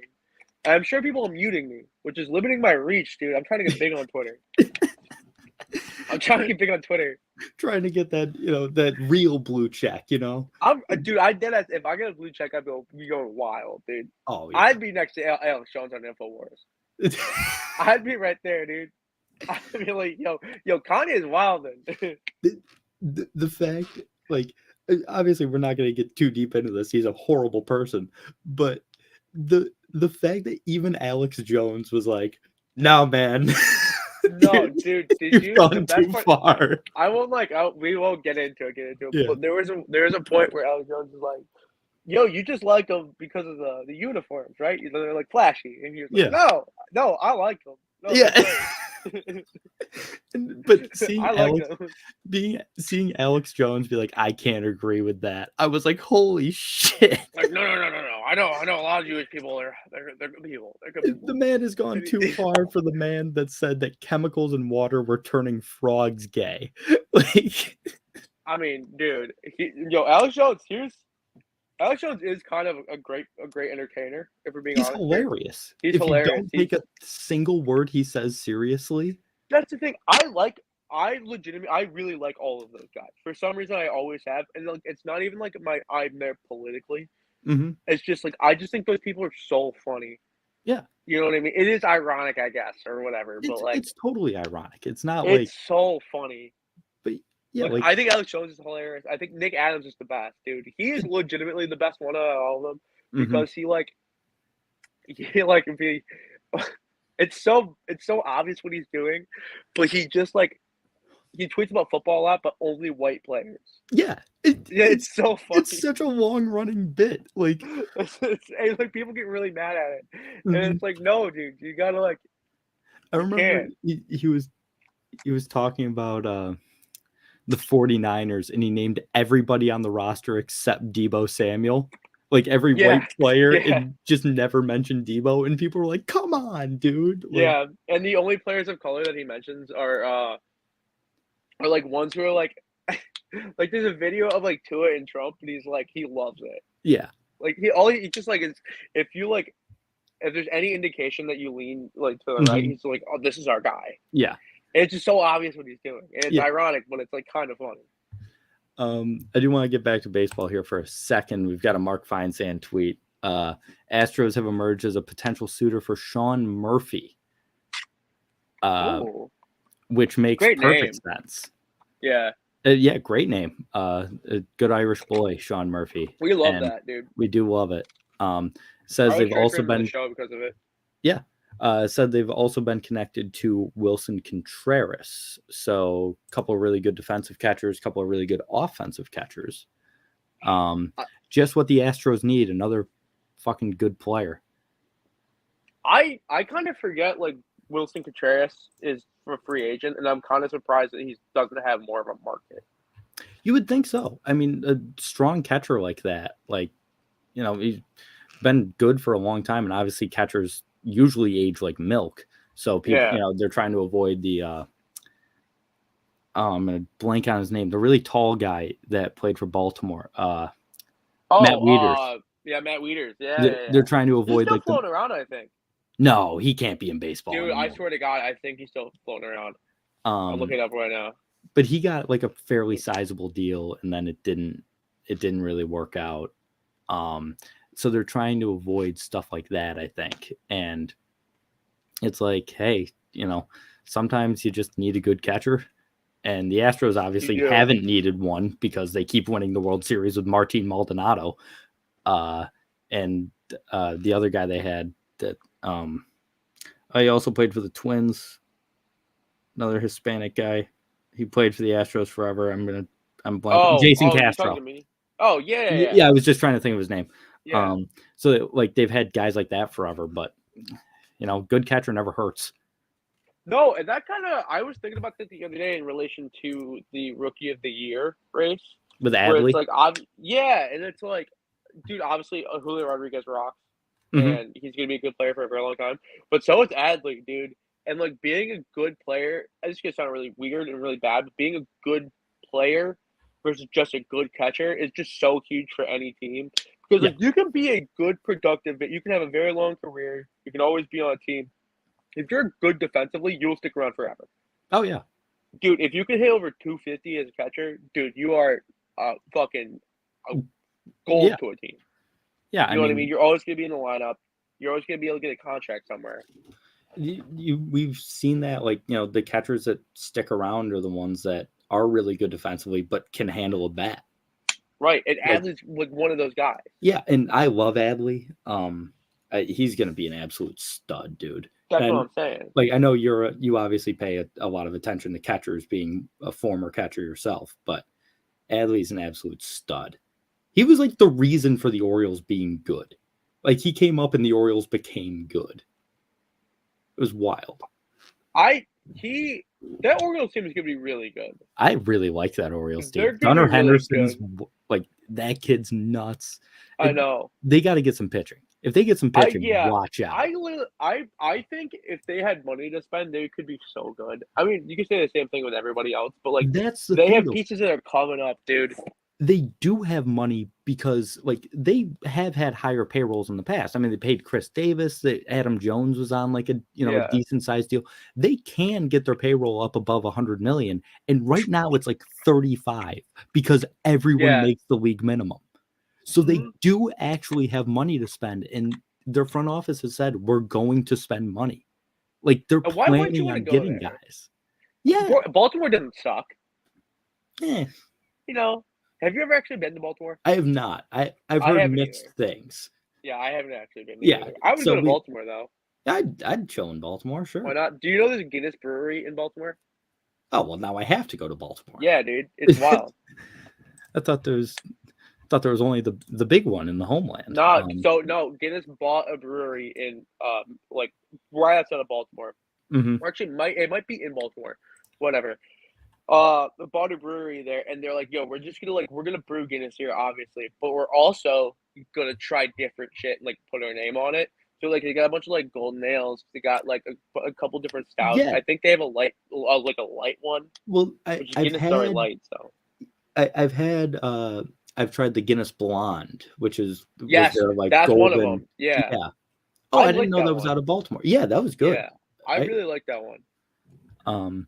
I didn't know that was out of Baltimore. That's really interesting. I drank a lot of those my senior year of college. Mm-hmm. They had the Wegmans like 5 minutes away from me, so I just like pop over there, get a 6-pack of golden ales. You've always had an interesting beer taste, specifically in like what you bring to parties, because we'll be like going to a party together, and people show up with Coors Light and Miller and all this stuff. And last time when we were at Ryan's, you showed up with the Spit and Chicklets beer. I can't think of the name of it. Oh no, yeah, oh fuck.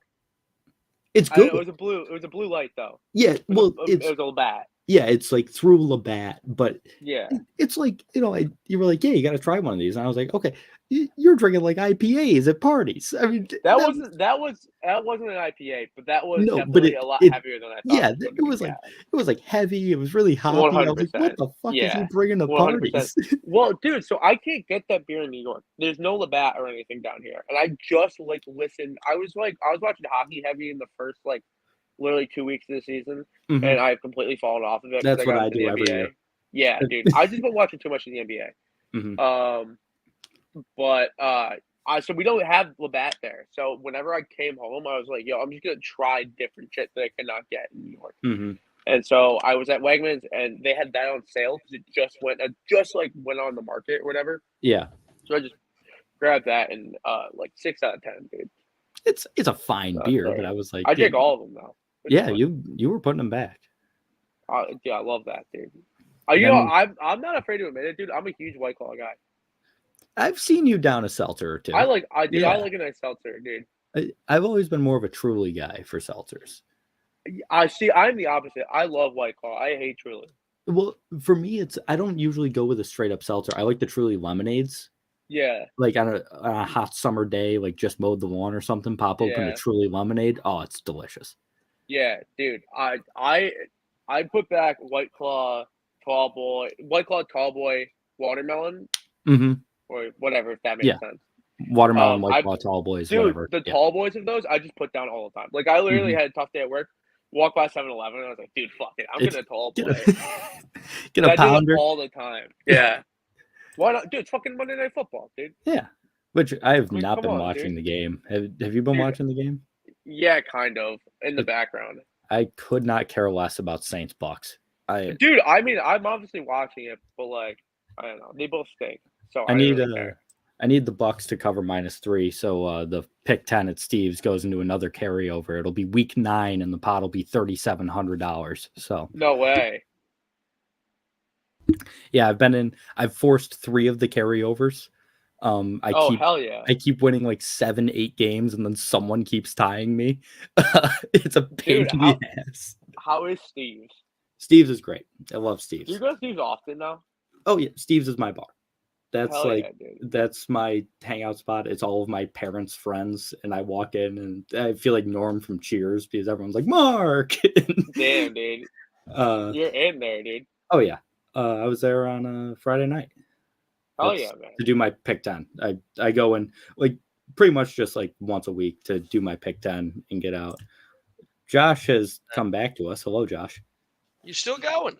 Yeah, Pat and I have just been talking about the intricacies of Syracuse, which I'm sure everyone cares about. Oh yeah.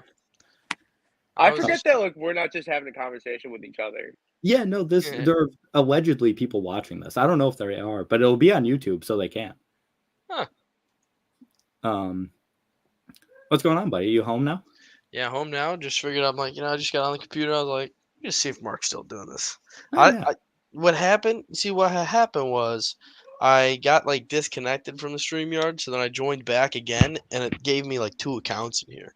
So like I knew it was echoing, and that's what you were like, you're echoing. I'm like, I'm gonna shut it down. Shut it down. Yep. Yeah. Make any more deliveries? How was that? Oh, big time. Good night. I mean, the holiday time, people are feeling generous, you know. They travel, they want to give the delivery guy a little extra tip, maybe invite me in, pour me a glass of wine, and be the robe, you know what I mean? That's honestly the dream. The closest I've ever gotten to anything like that is I smoked a blunt with about, I don't know, 4 15-year-old. I mean, they were children. Pretty sure a 14-year-old tried to give me her Snapchat, and I was like, no thanks. Just I'll puff pass, bitch. Give me that. I'll be on my merry way. But she was like, okay, we're gonna order again. I was like, all right, okay. I don't know what just happened here, but yeah, thank you. I'll Thank be on you. my way. Yeah, it was near the end of the night. Like Mighty normally I kind of you. wouldn't, but who am I kidding? So I was like, that's cool. But yeah, that's the only thing I've gotten to that. One girl opened the door in a robe. But Hell yeah. nothing. Yeah, and I'm like, oh, hi, Mrs. Cooper. She's like, hello, blah blah blah. And then just nothing. Did you Oh, know her? well, enough to. I mean, I just a regular. You know what I mean? Okay. Oh, She One was lady, hoping she for a probably different delivery looks driver. great. Hell yeah. Oh yeah. There's just one lady just gets sauced. Old lady. I never knew it. I just thought she was a sweet lady who tipped me a lot. And my boss one time was like, yeah, she's like a wino, right? And I was like, what do you mean? She's like, Hell oh, yeah, she's dude. fucking hammered all the time. And now I can't unsee it. Like every time, like what's normally just sweet old lady stuff, I'm not really. It's like, oh, hello. Yeah, thank you. And it's like wispy this. I'm like, I thought that's just how she talks. She's just she's a drunk. No, but she tips good and she's very sweet. But That's kind of fun though. yeah, it's a good time. Imagine just being an old wino. Oh yeah, I mean, I can't imagine knowing anyone like that. Yeah. I just this picture just came across my timeline. Thought on Josh Allen in one of the big hats. Dude, I love the big hats. I I'm love like the a big huge fan of hats. the big hats. wow. I'm gonna hate them in like 2 weeks though, because they're gonna be overused. Would But as you of right get now, especially this one, yeah, would you get would a I get a Bills big big hat? hat? Oh, so yes, probably, but I'd instantly regret it. Exactly. They're I like have so much Bills gear, it's $100. ridiculous. Yeah, dude, but you have to like make your own. Like they don't have Yeah. they don't have it like listed out. You have to like Yeah. put the logo on it. That's just too much work for me, dude. Mhm. I agree. Yeah, Good. I'm a Shout out simple man, Brian. dude. Shout out Brian Robinson's friend though. That was one of the funniest post game pictures I've ever seen. Just Brian Robinson in a That was massive really hat. funny. Dude, I love Brian Robinson. He's good. And guy got shot and he was just like, yeah, I'll play in a month. Why not? Josh, remember when you drafted Brian Robinson in like 2 leagues and then he got shot that day? I do. Yeah, I mean, literally during No way. during the draft. During the draft in our one league, I drafted him in like the 5th round, and then by like the 7th round, Nunez was like, "Oh my god, that the Commanders running back got shot." And I go, "What? Gibson or Robinson?" And he goes, "The starter, Robinson." I go, "I drafted that Damn. guy." I was like, "I drafted the guy who got shot." And I was like, because I remember asking you guys in the group chat, he was making fun of me, and I go, "Come on, Mark. I mean, what's that injury recovery time? A couple weeks? He'll be back by the start of the season." You're like, "I don't think he can, buddy. I don't know." He got shot in the leg. The man got Not shot a in the doctor, leg. dude. He was playing like a month and a half later. Mark, Listen, you'll really appreciate this, the movie lover in you. I know you love this one. Mhm. Sometimes in my group chat, my dad and my uncle will just send like movie channel to go look at, to go catch something while it's on. Yeah, of And course. my dad sends me this channel, and I'm just about to tune in to Vontae Mack, no matter what. Oh God, You know, I yeah. hate that movie. Yes, at least you know. I my quote that I sent into the group chat this time when I said, "Well, and throw in David fucking Putney just because I can." I throw in David fucking Putney. Draft Day is such a horrible movie. It's a ragtag group of guys. You're always like, "Oh yeah, he is in this." And There's a lot of that guys in that movie. Yeah, Whole lot of and, that. I love and the movie, dude. yes, Pat. I love that movie.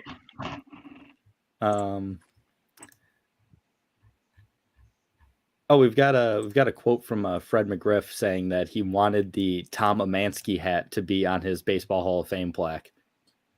from the instructional videos he used to do. Apparently, they're not going to let him, just like they didn't let Griffey have his hat backwards. They should have let Griffey have his hat backwards. Why not? They really should have. Why not? Like, why not? It would have been so cool. He's Who are you already trying the to coolest impress? dude. Yeah, well, it's the Baseball Hall of Fame, dude. They've just horrible. When's the I last love time you've that been to the Hall place. of Fame? Did I go this summer? I went to Cooperstown this summer, but I Yeah, don't you were remember if I went. denied. Wasn't that this summer? that Oh you were denied? yes, the Baseball Hall of Fame denied me media credentials to cover the induction ceremony.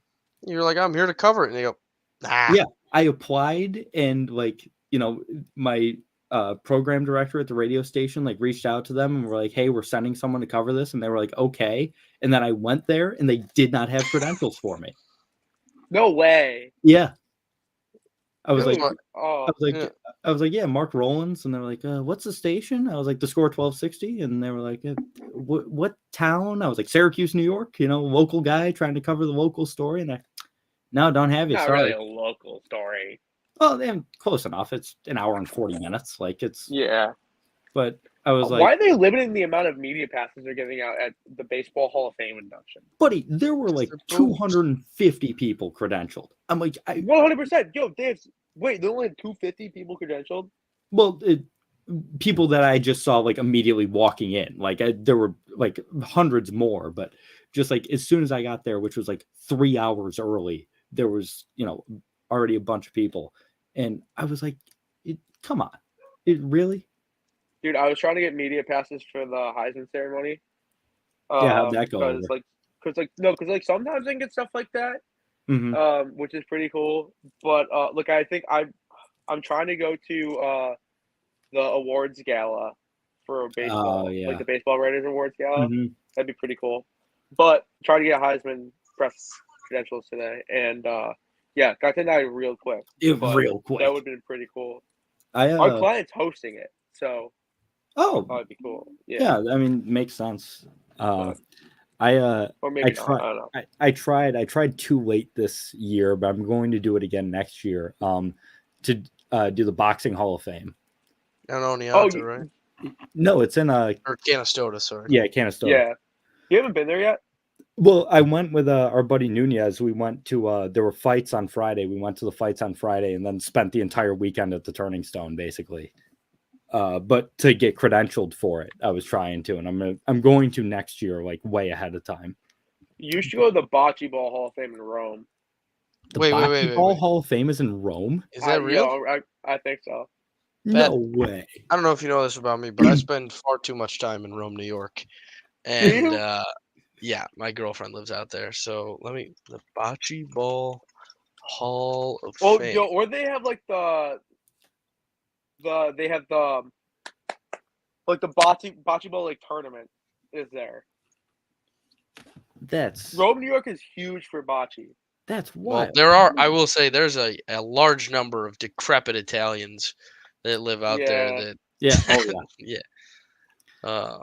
Just Okay, that just makes ask sense. Pat about his thoughts on the Italians. It's Hey, they're not great. Kind of a Kanye take. Oh boy. Well, no, they don't count. Huh. yeah. I'm not seeing. The I World don't know. Series of Bocce was held in Rome this year, July 14th to 17th. So we Yeah, missed the World it. Series of bocce ball, dude. But How the the hell did I World miss that? Series of Bocce Ball was in Rome, New York. Yeah, how would you miss that, Josh? Why didn't we go to the World Series? We probably could have qualified for the World Series of Bocce Ball if we tried. Oh, I've actually heard of the Tokalana Club. I think this was a place that this is one of their country clubs out there. I'm pretty sure. So they Yo, must have an exclusive. how garbage of a city do you have to have bocce ball be the big thing at your country club? I drive by this That's place a lot. garbage, dude. Where is this? That's horseshit. Dude, you bet your ass I'm coming back. Wednesday, December 7th, they got a specialty lunch menu. It's Pearl Harbor Day. Come thank the greatest generation. Ooh, a little Pearl Harbor Day special. Pasta with a meatball, $12. Dude, I'm gonna hit up the Tokalana Club when I get over there. Tokalana. Tokalana. I'm gonna just go by my grandparents name and be like, Rizzo, that's the name. The Monaco. pasta, dude, the pasta fazool, dude. You know by the incorrect punctuation on all of this, that the food is fire. Oh yeah, The food is fire. food's got to be delicious. The There's no Feast of San formatting done on Gennaro. this. Oh my god, bocce. That was a while ago. Yeah. We're on the same website now. Yeah. Yeah. Are you on the Facebook? Yep. I think Yep, so. me too, dude. The World Series warm ups. I mean, dude, I can't get enough of the Yeah, dude, I'm into it, dude. Tuckalana. You bet your ass I'm gonna stop by the Tuckalana Club. You gotta be a member, but maybe I can just walk in and be like, yeah, I'm new to the area. I'm thinking about becoming a member. Yeah, I certainly have enough money to become one, but let me just walk around. Bro, it can't be that expensive to be part of this club. Yeah, I mean, True. we're talking Rome, New York. By the I way. just gotta bleed.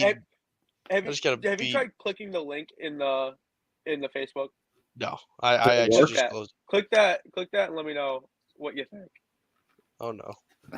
Now I got fucking. No, you do. It just does not seem like a high budget place. Tokalana Club. Let's see. What's Oh, whoa! I clicked the link. I'm in fucking South Korea. That's what I'm saying, dude. Hey, they hate this. Yeah. is, Dude, they literally, the thing most of those members fought against took them over. So wait, do they This only is- do lunch on Wednesdays? well, I think they only do bocce ball. And This isn't lunch? like a golf club. This is Dude, just a bocce ball club. Wednesday lunches, 11:30 to 1:30. Okay, so I'm going to lunch. When am I in town next? I'm gonna be in town, not December 7th. I'll be in town the 14th, and I will check it out. I'll stop Dude, by the I found the Tuckalana Club. website. I gotta look at these members. Yeah, how bad could it be to? Oh my god. Dude, these are exactly who you think they'd be. I mean, this is the worst website of all time. Dude, just the oldest Italians. Yeah, You I can mean, imagine, dude. who else would belong to the Takalana Club? I mean, Dude, there's not a single guy without heart disease in these photos. dude, the logo is literally a picture of Italy. Bro, I'm looking at some of the longest shorts I've ever seen in my Basically pants. They're pants. life. Dude, they're like capris. Yeah, the olds love capris. Everyone knows it. Oh my god, yo. I think I hate this sport. What's your favorite garbage sport? Oh, easy pool. I guess. I don't know. I kind of put pool in the same like family as poker. Well, yeah, I mean, poker's also like a garbage professional sport, but I don't think it's a garbage professional sport. You have to be so good at poker to That's like, true. be able to like be on one of those tables. That's I how I play feel the- about pool. Like watching professional fair. pool, I'm like, because I'm pretty good, and I'm like, these guys are. I've played against professional pool players. They mop the floor with me. Yeah.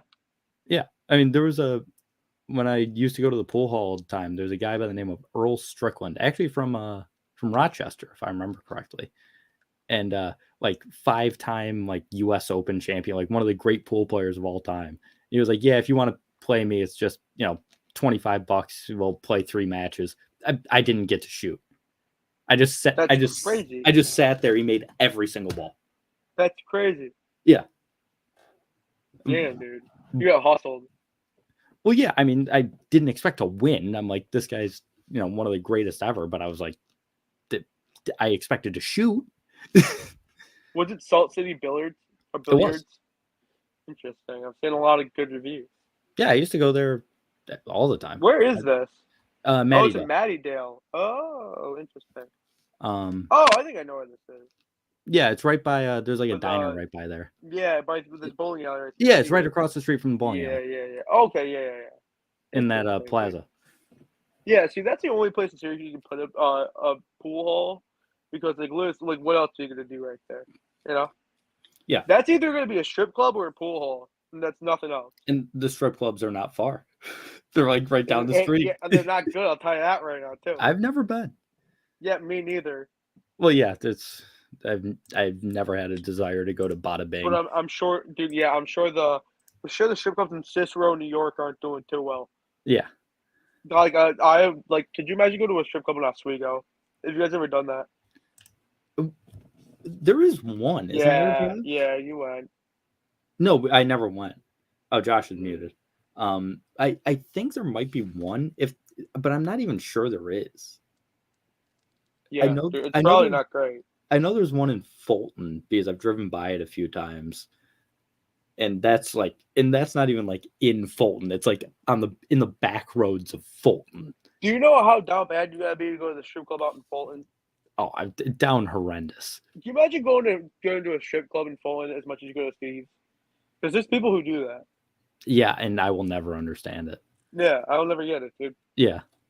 Just love the ladies. Listen, don't we all? But they love the ladies, dude. Do you play pool anymore? I haven't in a while, mainly because it shut down due to COVID, and then like the hours were weird when it opened back up. And I've been a few times, but I haven't been in quite a while. My cue's just sitting in the corner over there. You have your own cue? Yeah, bought it there. It's like a $120 cue. Interesting. What made you start going there? I've always really liked pool. I sort of grew up playing it in my uncle's basement and was always sort of like okay at it.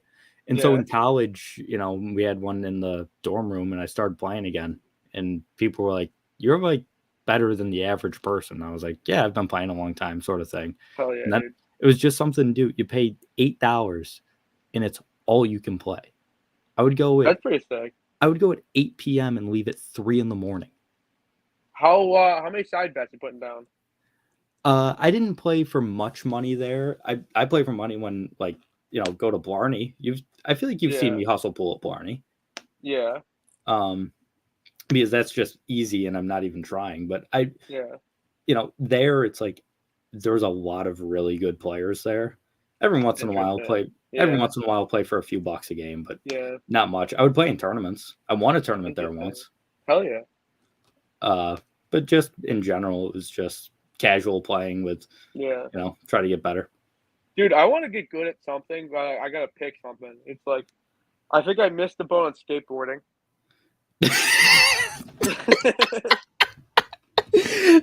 Yeah, you did, Tony. Mr. Hawk. But like I also missed this one anything else athletic. So my girlfriend's parents have gotten really into pickleball, so I've been thinking about taking my talents there. Pickleball's a good. My girlfriend's running a half marathon, and I feel like I could do it. I just don't have the will. You don't want to be the marathon guy. I don't want to be the marathon guy. Yeah. I want to be the guy where if when you're done training for the marathon, you can hit me up and you're like, "Yo, let's party," and I'm there. Mm-hmm. You know what I mean? Because I've been doing it the whole time. Yeah. I like to party too. I legit it's not that I drink that much, but I drink too much to do that. Yeah, exactly. I like to have so much fun. Yeah. I would never be able to do that. Not once. And it's the other thing is maybe I should get really good at my job. And it's well, who wants to do that? Though? Why would you do that? Yeah. Who wants to have a career, dude? That's certainly not me. Dude, I want to be a firefighter or in the Coast Guard. Where does this come from? Why the man that switched majors 9 times in college? I shouldn't be surprised. I did switch. I actually switched majors 7 times officially. Was it actually 7? I thought I was exaggerating. I thought it was up 4. There. It was up there. It was 6 or 7. Holy shit! So, I can run you through them, but. But I remember at one point you were at pre-law and I was pre-law. I graduated with a double major technically. I don't think I finished one of them though. A major and a half. No, I had decent grades in college, but as I switched majors so many times, the requirements taking different classes had to be done. So I had all the credits to graduate, so that's why I graduated. Mm-hmm. But I think I was a political science and a history double major. So I love me some history, dude. Oh, love it. But I didn't take one history class that I was supposed to take, so technically I didn't finish the history major. Okay, so you weren't a double major. You were, but you just never did. No, I was, but it was also okay, you can stay here for another semester and you can take this class, or you can just graduate. And it's just what's one class can do? I think it was literally art in Soviet Russia or something like that. Oh, Like something stupid. You know what I mean? I had to take a class like that. One of the required, for whatever reason, this was like a required class. I had to take like, it was like the history of music 1400 to 1650. Oh no. Oh my God, it was horrible. It That's was horrible. awful. Like, and you know me, I love music. I'm a, basically lifelong musician at this point. I hated that class. It was, Baroque music is not my thing. That's awful. But like all those classes in Syracuse all suck also. Mhm. But when you're in the school I was in that has majors with like everybody else, like all the general like arts and sciences students, like I was in my own school, but like a lot of my requirements had to be taken with them. You walk into one of those classes and half the team is on the football, half the class is on the football team. Yeah. You're like, hell yeah, dude. Or the basketball team. It's like, you're chilling, dude, Mike you get two Jones. basketball players in your class, it's over. Yeah. That class is so easy. Yeah. Yeah. Didn't you have a class with Merrick? Oh, absolutely. I had a class with Yeah. that guy. Dude, I had a class with Zaire Franklin, my freshman year. Nice. Zaire Franklin, now the linebacker of the Colts. Yeah, captain. He's a captain. It was captain, yes, and he's a fucking great dude. My interactions with him have never been negative. He rocks.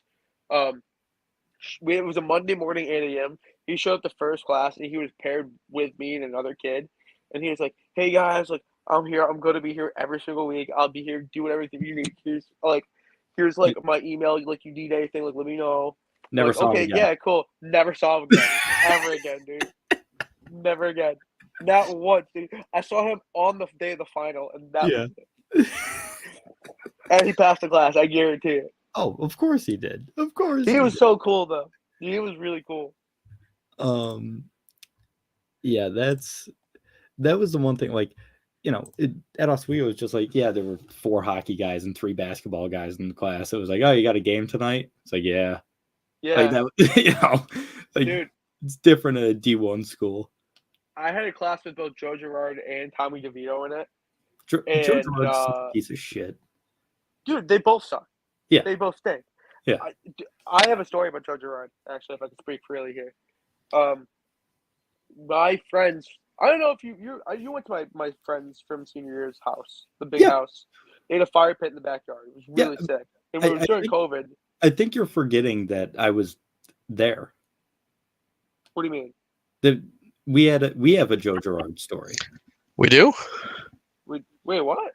Yeah. It was at that. It might have been in a different house, but he like walked by and like took beer out of the fridge. Hold on. He just thought he could. My thing's down.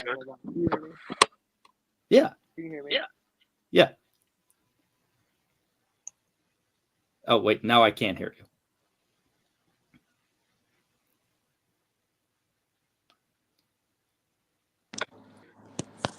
Hello. Hello. Can you hear me? Yes. Hell yeah, dude, I'm back. Wait, yo, you were there for that? Yeah, when you like walked in and took a beer out of the fridge? No, that wasn't. So he didn't do that. I know you were there for that situation, though. Now that I know. Yes. Now that you're saying it. So there was a big fire pit back there, if you remember, and it was sick. And during COVID, it was like a good place because, like, we could all hang out. We were outside, and we were like out of like view from everybody. So like cops would come because like sometimes DPS would come break it up. Yeah. Whatever. It's because of obviously like the COVID numbers at the time. Whatever. And so, some guy rolls up, and he was like, "Yo, what's up?" And like, they just kind of like rolled up like out of nowhere. It was kind of weird. And so they're like, "Yo, go away." He's like, "What do you mean go away? I'm Joe Girard."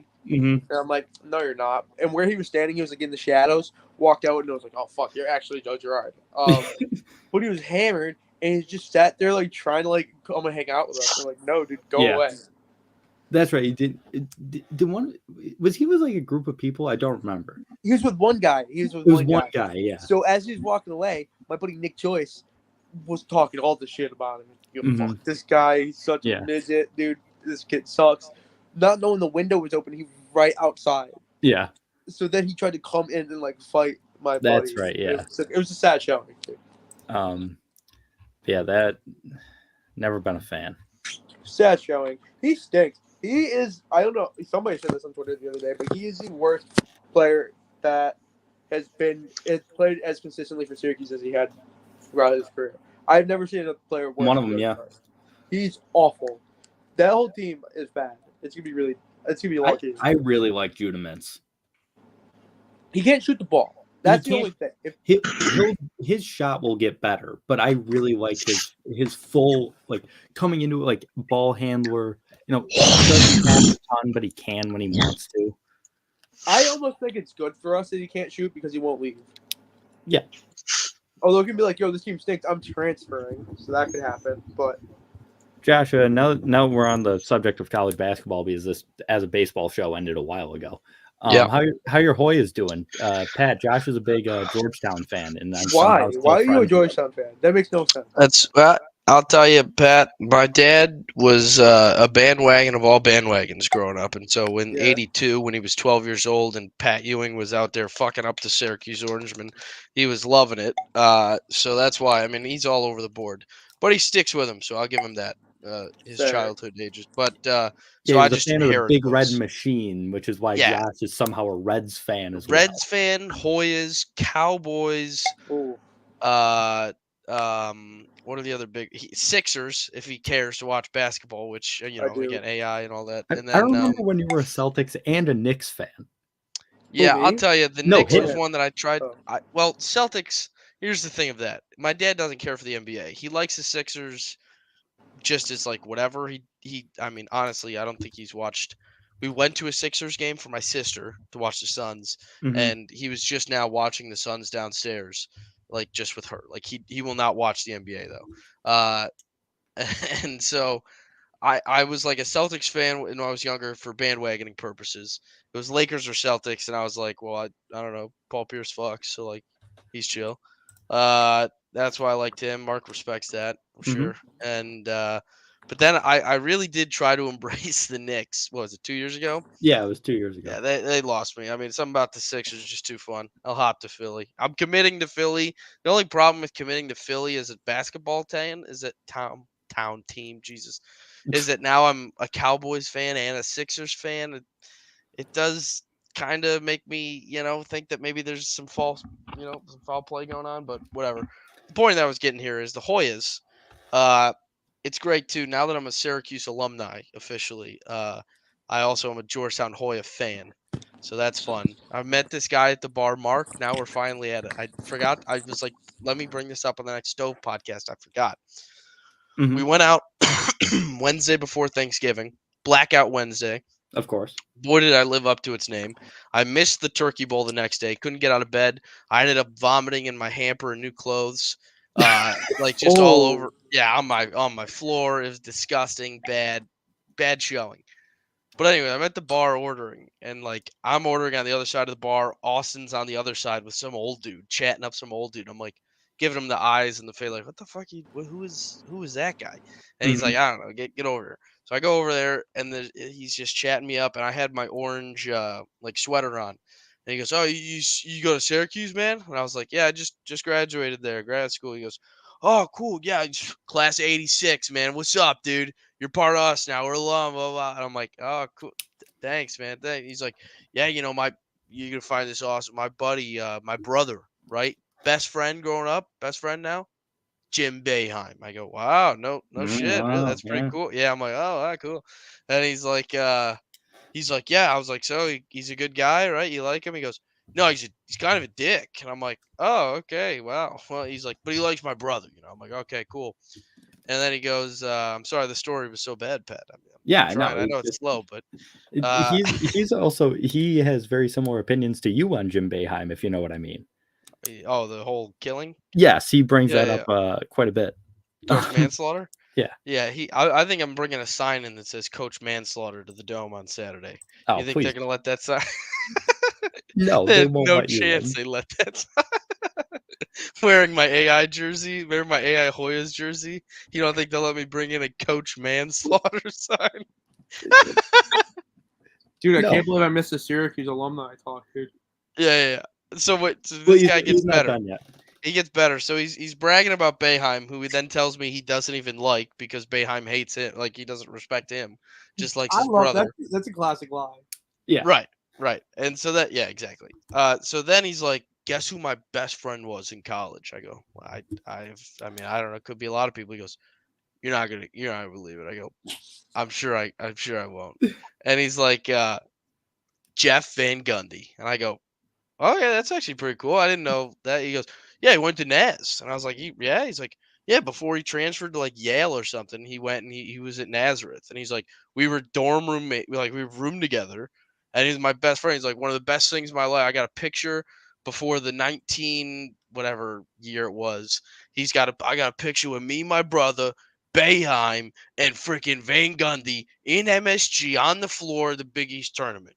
Fucking awesome. And I was like, yeah, it's sweet. He's like, so you a big basketball fan for the Cuse? And I was like, yeah, I mean, it was great. This was earlier on too. And he was like, I was 86 or whatever. I go, oh, 80s. It's Cuse. That was awesome. I mean, the Hoyas were running all over him. You guys were getting beat up in the Big East those years. He's like, yeah, man. Yeah. Like he was just hammered. So I'm trying to fuck with him in Austin, of course, because it makes no sense that I would root for the Hoyas. Like, it makes no sense that I would. So I'm like, yeah, the Hoyas were killing you guys in the 80s. It was great. Blah, blah. And he's like, yeah, man, yeah, like just out of it. I'm like, what the fuck? Like these people, I'm like, so you're gonna brag at me about Syracuse, whatever? You know Jim Boeheim, and he's a dick, and you hate him. I'm like, where's the talk? Why do I need? What are we doing here? I believe him. I also have heard nothing but Boeheim's a prick. To be honest with you, I don't know anything. I know Mark, you've talked to him before through people, but that's a couple times. He's always been nice to me, but that's fair. Yeah. Yo, I have a theory about Jim Boeheim. The only reason why, and I have no reason to believe this, but the only reason why he's sticking around is because he does not want to go. His wife just must be a massive bitch, dude. He must just like not want to be home. The old Tom Brady. Julie? Yeah, Isn't she I don't know. way younger? Yeah, I mean, Julie's. Well, I don't think She looks it. Julie is significantly younger. Yes, nice. She looks it. I don't know how much younger, but yo, she like throw it back. But she might just be kind of, what's Jim Boeheim going to do at this point? Get divorced? You know what I mean? No, you're not getting divorced. You're going to work until you die. Yeah. You know what I mean? That's the other thing. Like, we have to, he won't last not coaching basketball, right? Like he's good like Paterno, dude. Yeah, exactly. Well, it's hard to compare him to Joe Paterno, but on that. Actually, no, it isn't. They both got felonies. Bernie Feinback, dude. Stop with the. He was framed. I'm telling you. Yo, this is legitimately true. This is legitimately true. All the charges have been dropped, and 2 out of the 3 of most of the accusers have said that he was lying. Have said that they were lying. I've been on record saying they're lying. It's not good. There's something a little fishy going on. Wait. Are you a Joe Pot truther? No. I'm talking about Bernie Fine. Bernie Fine, yeah. The yeah. I forgot. Joe Pot was a dude. He knew exactly what was going on. Yeah, he did. No. Joe Pot knew. But yeah, I was telling Josh that you and him have had some recent similar opinions on Jim Boeheim that you were insisting that I discuss on the radio, and I refused. Oh yeah, if he was the one who was hit on 690, things would be so different for Syracuse basketball right now. It's so crazy, dude. I legitimately think the best thing for the Syracuse basketball program. I don't wish this on him, but is if he passed away peacefully. You could have just said he left the program. I mean, Jesus think Christ! About the rallying point. I would like to go on record. To play for. I would like to go on record saying I disagree with this man. I'm not saying he's got to die. I think he could leave. He's lived a great life. I'll be honest. I also think he killed that guy. It doesn't mean he's got to die for it. Murdered that dude. It was wild. Oh Jesus H. No, the game has passed him by though in some sense. I mean, he should have passed by that guy.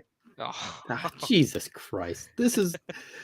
I knew we were gonna get way off the rails, and I considered ending the broadcast like a while ago and seeing if either of you would notice.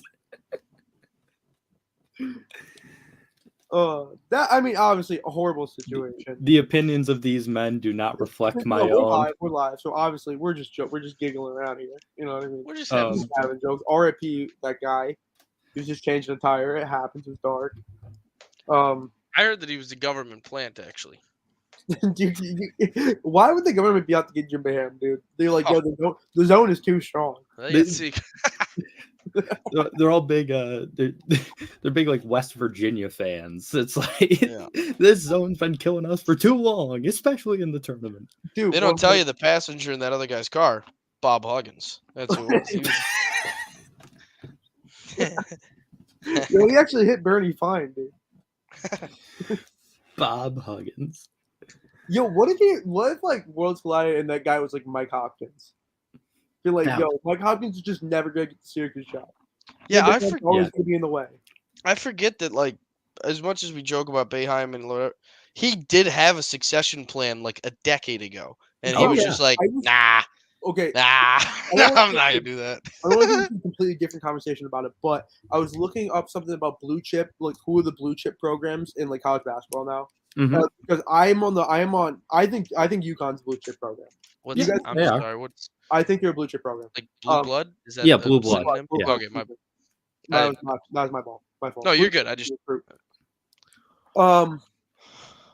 And I was looking at an article from like 9 years ago, and one of them said Syracuse like could be a blue chip program if they like won another championship, blue blood program if they won another championship. And they're like, yeah, maybe in like 3 years from now when Mike Hopkins takes over for Jim. Like, oh boy, I'll be honest. See what happens. The worst thing that could have happened to them was going to the ACC. They lose out on all competitive recruiting. Who the fuck in North Carolina wants to come play winter in Syracuse and play up here for the winter? Dude, nobody. Who the fuck from anywhere wants to come up here and play basketball? They completely lost it all. I mean, they gave up a big advantage they had in the Big East there. It should have always stayed in the Big East. I mean, it's just the money in football makes more sense. Football's king. And their football program has gotten significantly better since move. I mean, to that. Not really. You don't think it's gotten significantly better? When's the last time they went to a bowl? It's gotten better, but it's not significantly better. No. When was the last bowl game they went to? What's that? I think the last time they went to a bowl. Oh, sorry. I was asking Josh asking Pat what's that. I know what you said, Josh. Oh no, I think the program's gotten flashier. I think it's gotten a little bit more respected. It has. Because they spent more time in the ACC and they've ended up, beating a couple teams. Like I think Clemson probably respects us at this point. Yeah, we've beaten Clemson. We've beaten, Florida State. We were a legit threat for most of the year this year, and then we just completely fell apart. With that being said, I will be in attendance at the Pinstripe Bowl. Very excited. I assumed you would be. Where is that at? Yankee Stadium. Oh, nice. Oh, they're the Pinstripes Bowl? Yeah. Playing Minnesota. The Golden Gophers. Win that game. Yeah, they could win that game. Sorry, I was cutting you off, dude. No, you're good. When was the last time they were in a bowl game prior to that? Camping World Bowl, like 2 years ago. Oh, really? 2019. No, do you mean when they were in the Big East, Josh? No. Oh, just in general? Yeah, it was 2018 when they went 10-3. Who'd they beat in that bowl? Illinois? Might have been Illinois. I don't think it was Illinois. This is gonna bother me. Yeah, I don't remember who they beat. So yeah, to your credit though, I mean, it hasn't gotten significantly better. But I mean, in terms of funding and stuff by the programs, like you could definitely see, like just hearing that clown talk, the AD there. That do you not like him or who was it someone else? Wildhack. No, he stinks. It was West Virginia. So everyone hates it. I was gonna say West Virginia, but I couldn't remember if that was the last time they were in the Pinstripe Bowl because I also think they beat West Virginia in a Pinstripe Bowl. Will Greer, West Virginia. Wow. Oh yeah. Yeah. Pretty sick. Was that Ryan Nassib that would have been him? No, that's Eric Dungy. The Eric Dungy, my friend, first overall pick in the XFL draft. Oh, that was way after Nassib. Yeah, true. Nassib's like what, 2014? Yeah, that was like the first Pinstripe Bowl. Yeah, that was in. I swear, I think they played West Virginia in one of those too. No, no. Who did they play? Fuck, you might be right. I think they did. That's why I was like, they might have played him in the North Texas Bowl though. If you remember, Ben, yes, the Texas Bowl. There was absolutely a Texas Bowl. But I think they played West Virginia in a bowl twice. Hold on, we're gonna just look up Syracuse bowl games. Can you, while I'm looking this up, can you name the last 5 SC quarterbacks off the top of your head? Including Schrader? Including Schrader. Okay. Yeah, I'll give you Schrader. So Schrader, DeVito, Dungy. Who was right before Dungy? Oh my God. People always get this one wrong. Because it wasn't Nassib. Nope. It was See, this is also the period. This is the time where I wasn't watching SU. I was only watching Oregon. Mm. So it's like because of Marcus Mariota. Well, Marcus Mariota got me in Oregon. This is obviously Right. after Mariota, but I was gonna say, so this would be like 2016, 20. Yeah. Was there someone that was a legacy? No, but there is a recognizable name that you're gonna hit, but it's not before Dungy.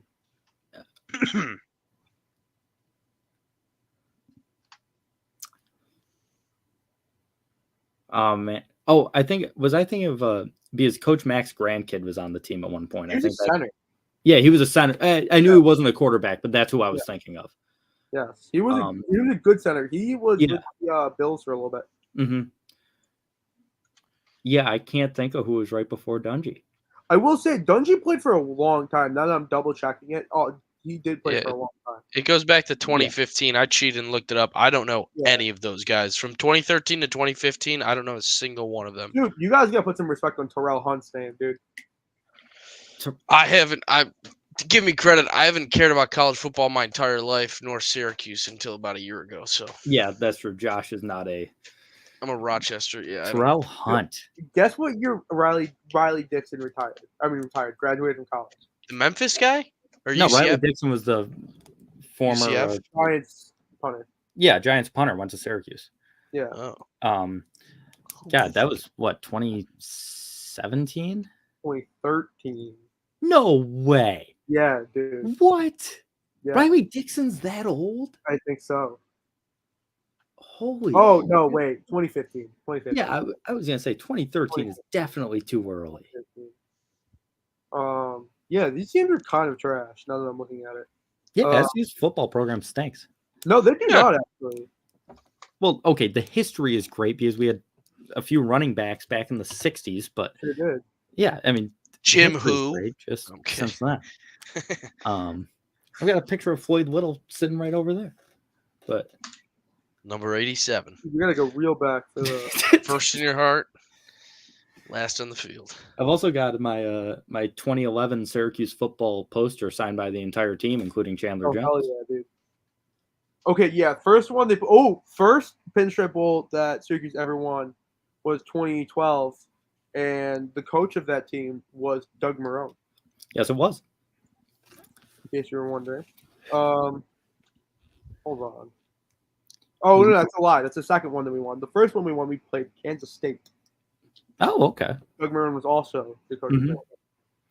Yeah, I mean, this is third or fourth trip to the Pinstripe Bowl for the Orange. They love that bowl. I think that was Nassau. Yeah. Oh, yeah, there was a wild call at the end of that game. Do you remember that? No, not really. Yeah, there was like a 2-point conversion that like didn't count. They should have or something like that. I don't know. I can't remember. But yeah. Yeah, I don't really remember. Wait a goddamn minute. Did I'm seeing that the UFC, TJ Dillashaw is no longer in the UFC. Really? They dropped him, like it's on those roster, the UFC roster watch Twitter. Removed TJ Dillashaw. I saw they banned that one coach, the guy that gambled on every single fight. Well, yeah, who was it that came? Oh, Derek Brunson, who had a funny tweet too. He's like, "Damn, they're just now gonna ban him. Could have saved me a shit ton of money." And I was like, he's like, I just started betting the opposite of what I thought was gonna happen. Why wouldn't you bet on the fight? Why I would absolutely bet on those fights. Yeah. Well, it was fine to bet on your own fighter. Like they just changed that rule. You could he was a coach and he would bet on like his own fighter, but he would bet on other fights as well. And they just changed that rule, so now they banned him. That's horseshit, dude. Yeah, I mean I get why you can't actually allow those guys to bet on themselves, but I mean, come on, you can't have a guy he can just bet against himself and take a dive. Yeah. Okay, then he should. Then I don't know. Fuck that guy. I mean, yes, fuck that guy, but you can't. I mean, there's just no way to. I mean, unless there was a way to regulate, you could only bet on yourself. But even then, if you were just like, I'll bet on myself and I'll give you half to the other guy, could be happening. Yeah. anyways. You know what I mean? Well, Like, I'm Sports sure are it was. The UFC is Sports are incredibly rigged. corrupt. So sports is rigged. Facts. You know I what's think really rigged is the National Football League. oh, Yes. very. By the way, you want to talk about the biggest is it rigged fucking whatever line to start the week? Do you happen to know that Detroit is hosting Minnesota this week, Mark? And they're a 1-point favorite. 2. Yeah. It moved Detroit. to 2. No, I Oh. saw 2.5 today. What? Oh, my God. 2.5 with 72% of the bets going in on Minnesota. Yeah, the Detroit winning that fucking game. Lock it in right now. Put everything in your That's fucking absolutely pocket. locked. You're so right. Josh is a big sharp sort of guy. I'm a big contrarian until it comes to championship weekend in college football, and then I go out and I bet USC and TCU like a fucking moron. Me too. Go ahead. Just- Me too. Dude, the entire year I preach, don't be a loser, don't be a square, don't be a sharp, and I go out and I bet two teams that are catching more than 90% of the bets like a fucking bozo. And they both get fucking steamrolled. Well, TCU didn't, I guess, get steamrolled, but they never led in the game. Didn't They score should've the won one. Yeah. I bet both of those teams as well. It was brutal. Doing well in college basketball though. I'm 51-40. I never do well in college basketball. I'm like Never tracking do my well. college basketball bets this year. It's great. Yeah. I'm doing well in NBA. I've been betting the Nets a lot. We love it. We love the Nets. I usually bet a lot on the NBA. I've taken like the year off from the NBA because I started off so ice cold that I was like, nope, just not That's doing a loser it. mentality, dude. Well, college was starting, and college is where I Gotta get going. always get do well hot, at college. So Gotta get hot, gotta get going, dude. yeah. Well, like I said, I'm doing well in college. So that college basketball and baseball are my two. Like that's where the money's made. I feel that. Everything else, it's just I might as well burn a $20 bill. Like Yeah, you might as well, dude. yeah. All right. Except I didn't realize. Oh, there you go. No, I was just gonna say, except there was no good college basketball to bet on tonight. Those games were too gross even for me. Dude, what are you talking about? You're not excited for Syracuse Oakland tomorrow?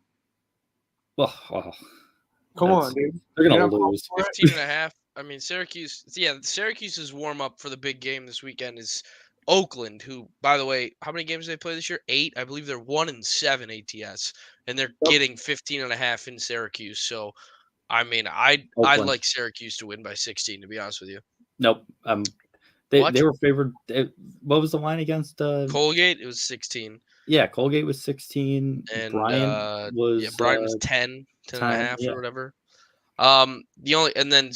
Georgetown. So that's tomorrow night, Tuesday. Wednesday night, Georgetown's tune-up is Siena in Siena, which, to be honest with you, they probably will lose that game.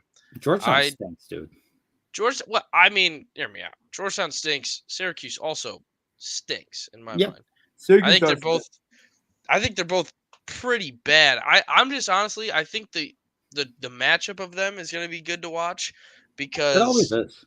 I mean, I don't know. Statistically, you look at fucking Ken Palm or whatever, and like they have it as a 9-point win for Syracuse right now, and they're head-to-head against Georgetown, and they also have them beating Siena actually this week, so that'd be fire.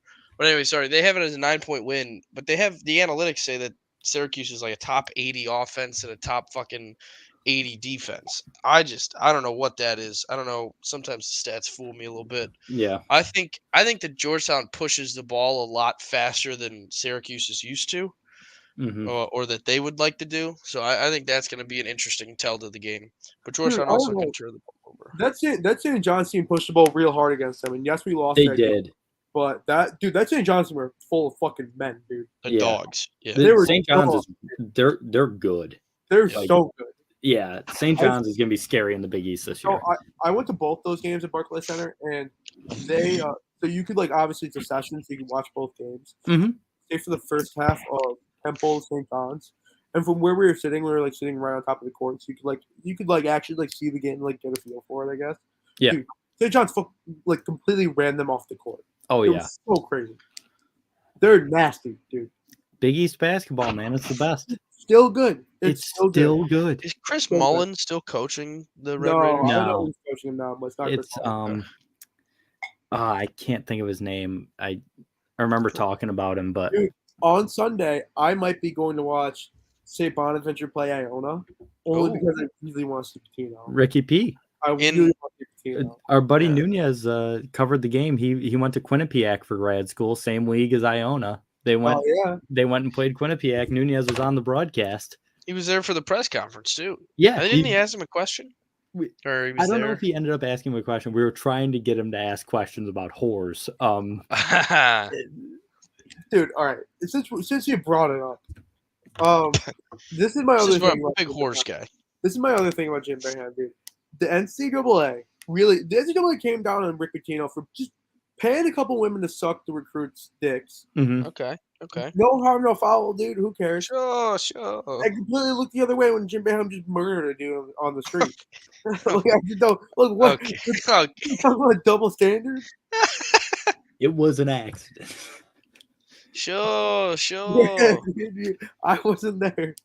It was an accident. It was dark out. R.I.P. that guy. He just had to change his tire.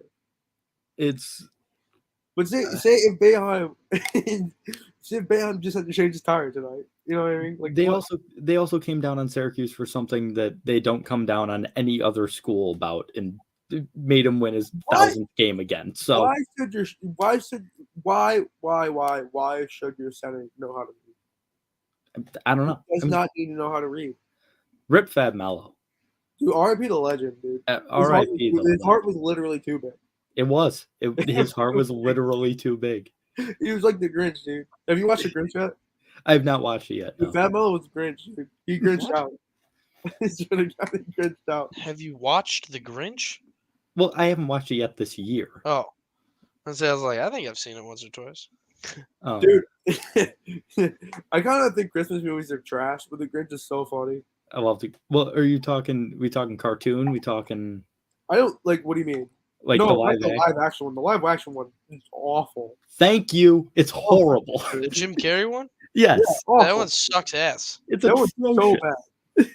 Why do you think like people disagree with you, Mike? Oh no, I know multiple people that love that movie. Yeah, dude. A Christmas movie that I watch, I try and see like a different one every year. Mm-hmm. Like just one that I just haven't even seen yet. So like last year I watched I actually had never watched fully through Scrooged. So I watched that last year, and I watched what the hell was it? It got me. It fucking got me, dude. I was tearing up watching I gotta find it's the Vince Vaughn one, Fred Claus. Oh, Fred Claus, yeah. Dude, it fucking got me. It got me good. I was like, God damn, dude. You also don't you cry watching 8 Crazy Nights? Yes. Whitey didn't deserve that, okay? we have to watch that animated Hanukkah one. Yes, the Adam Sandler. Okay, the Adam Sandler, yeah. We have to watch that. I'll watch it right now. We said we were going to watch it together last year. We didn't do it. We have to do it this year. I got nothing but time, Mark. I'll watch it right the fuck now. We'll figure. No, like it's we're gonna get together and we're gonna watch 8 Crazy Nights. I can stream it on Discord right now. Dude, you can do that on Discord. That's pretty. Oh yeah. Yeah, you just gotta change the thing on Google so you can stream like stream sites and stuff. I've never seen Scrooge. Scrooge is good. It's Bill Murray, really, you know. I was a captain of industry. Yeah, you were. What's the line there, Cap? I was a captain of industry. You were a.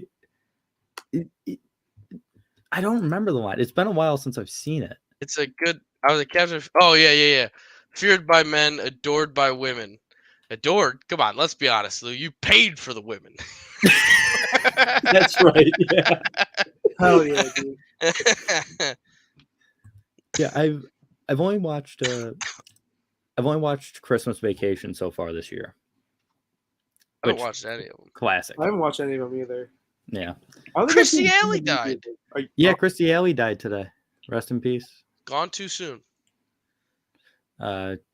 Cancer, I believe. She was 70. Yeah, she was 71. I hope she didn't see Boeheim.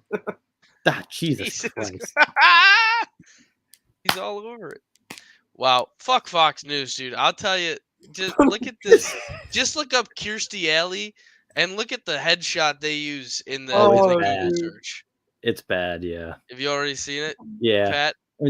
No, You- look at him now. I'm still laughing at me. I'm Yeah. murdering kids. I'm just looking for the blind reaction here when you see the Fox News shot that they used in the Google search. Oh Yeah. no. Dude, Yeah. everyone else looks like they do a younger one or where she's at least looking hot. I mean, that looks like she Oh, she no. looks like the ghost guy from Scrooged. Yeah. Was she like a Oh. liberal? Was she a what? A liberal? Yeah. Probably. Why would they pick a photo? Why would they pick that photo? True. Yeah. You know what I mean? It's probably the reason. Yeah, it's a woman that was well known for being beautiful, and they use her That's like horrible, dude. they use her like 2 weeks ago. So use a picture from when she was on Cheers or something. Like, Yeah, which is hot. yeah. You know, why not, dude? I feel like if I die, I just want people to remember me by the hottest I was. Yeah, just If fucking I, kill you know, me. Don't Yeah. show me at all a picture within the last decade. Mhm. yeah, dude. Like I was a cute ass kid, dude. All people remember Oh, me yeah. is that. Just ask the neighbor You down know? the street. Yeah, dude. Mark is saying he talks about playing pool with his uncle in his basement. And he expects me not to make a joke about that? I said in my uncle's basement. I never said my uncle was there. Facts, dude. Oh, well, okay. That's almost weirder. Let me Josh check has been out to that place. It's a palace. how much do you think her cameo's going for nowadays? Okay. You didn't get a cameo It's from really on sale. It's me from the grave. But it's the SNL guy, clearly. It's Kirstie Alley. It's me back Yeah, again. why are you doing Don Pardo? It's Kirstie Alley back from the It's- dead. It's Saturday Night Live. Yo, how much with you think? How much would you pay? Kirstie Who's the only person you would pay for? You get one person to pay for a cameo. It's dead. Who are you buying? It's Who are you dead? buying? That's dead. It's Sean Wees. That's right, Goldberg. Nah, I mean, I don't know. There's some great ones. I mean, dude, go on No. Cameo and just look at how much people fucking charge. I Like, know. It's a great racket. fucking It's wild. Mr. Feeney's charging $150. I think not to bring him up again, Jim Boeheim's like $350. Jesus fucking Christ. This is podcast. I don't know if you guys are familiar. This is a podcast called Come Town that I love. Yes, I'm a cum boy. Yeah. Wait, do you like Come Town? I'm a cum boy. I subscribed. Oh, I'm are you? a Patreon subscriber. Dude, yeah. I'm a big Patreon guy now too. Hell Do you know the bit where they they do Ben Shapiro getting molested by Mr. Feeney? Yes, yeah. That's just came up to my mind, dude. But My yo, favorite. RIP the Legends, dude. My favorite. Yeah, I mean, I was. Yeah. I still listen to the Adam Friedland show, but it's I've been it's not as trying good. to. I'm still on the Patreon. It's not as good. Yeah, I'm still catching up on Patreon ones. But one of my favorite bits personally is the Regis come for Regis. When they do that. We've got Arlene. She's a 5th grade school teacher from Shaker Heights, Ohio, and a fat pig. Yeah. Come for Regis. How about this? I brought Josh down to play Bellevue. Josh and I are playing Bellevue. It's like a 40-degree day. I'm trying to hit my tee shot. He's doing that bit. He's just doing Regis. One of the best ones is the Anthony Lomniano, where it's like they were talking about like how the government, like the city government, set up like a phone line that you could call during the pandemic if you're like lonely or whatever. And they were like, what if I called this like an Italian dude? It's like, hey, it's like, are you depressed? It's like, whoa, this doesn't know what depression is. It's like, sir, do you feel like a woman sometimes? He's like, fuck, maybe. That's funny. I just butchered it, but it's very funny. All the voiceover ones too, where they're like the voiceover, yeah, and they like it just like admits to like getting molested or whatever. It's like halfway through the read or whatever. The one one of the best free ones, even not on Patreon. It was like I think the episode title is like "It's the '90s, Jerry." It's one of the first ones where they get the soundboard, and they're doing like a Jerry Springer show, and like some girl's coming out, and he's like, "Yeah, do you remember when like you could do Jerry Springer and guys just would scream at children coming out. It's like, fucking beep, beep. And they're bleeping all like, fuck you, Jared, fuck you, this kid, fuck. And they'd be like, I got a question. Why you on your knee? Or if you don't know your ABCs, then why you on your knees? Or something like that. And it's like, oh, fucking beep, beep, beep, beep. It's just fucking hilarious. Have you seen the one where they talk about the guy in blackface at the Bernie Sanders town hall? I don't know. Garfield lasagna. Oh, yeah. That's a good one. That's a good one. There's a lot of good come topics. That was a great podcast. They're funny, man. You introduced me to them when we were driving to Cooperstown for Jeter's induction. Dude, I have listened to a lot of Come Town. It has ruined my brain. They're very the Andrew funny. Yang bit today is really good too. Yeah, that's what you showed me. Yeah, you showed me the I'm a- Andrew Yang thing. I'm a dick and balls guy till the end now. I mean, if I don't laugh at stupid things like that for the 100%. rest of my life, Mm-hmm. I've failed. Bro, If and I'm that's- not like 45, just like whispering to my like, you know, whatever to that age, being like, and then I grabbed the pussy. dude, and yeah, that's why Adam Friedland show isn't as good, because they missed that in Scott.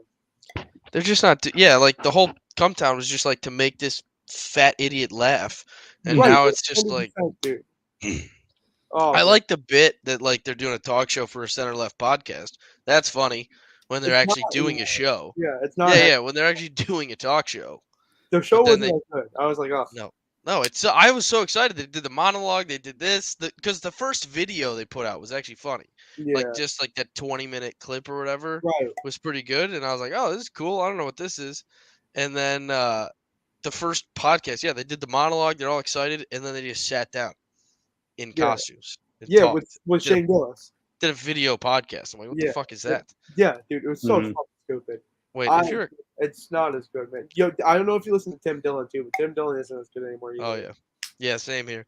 Once he got into fucking QAnon and all, No, it's a dude, little I too like much. that. That was a Tim Dillon I like, dude.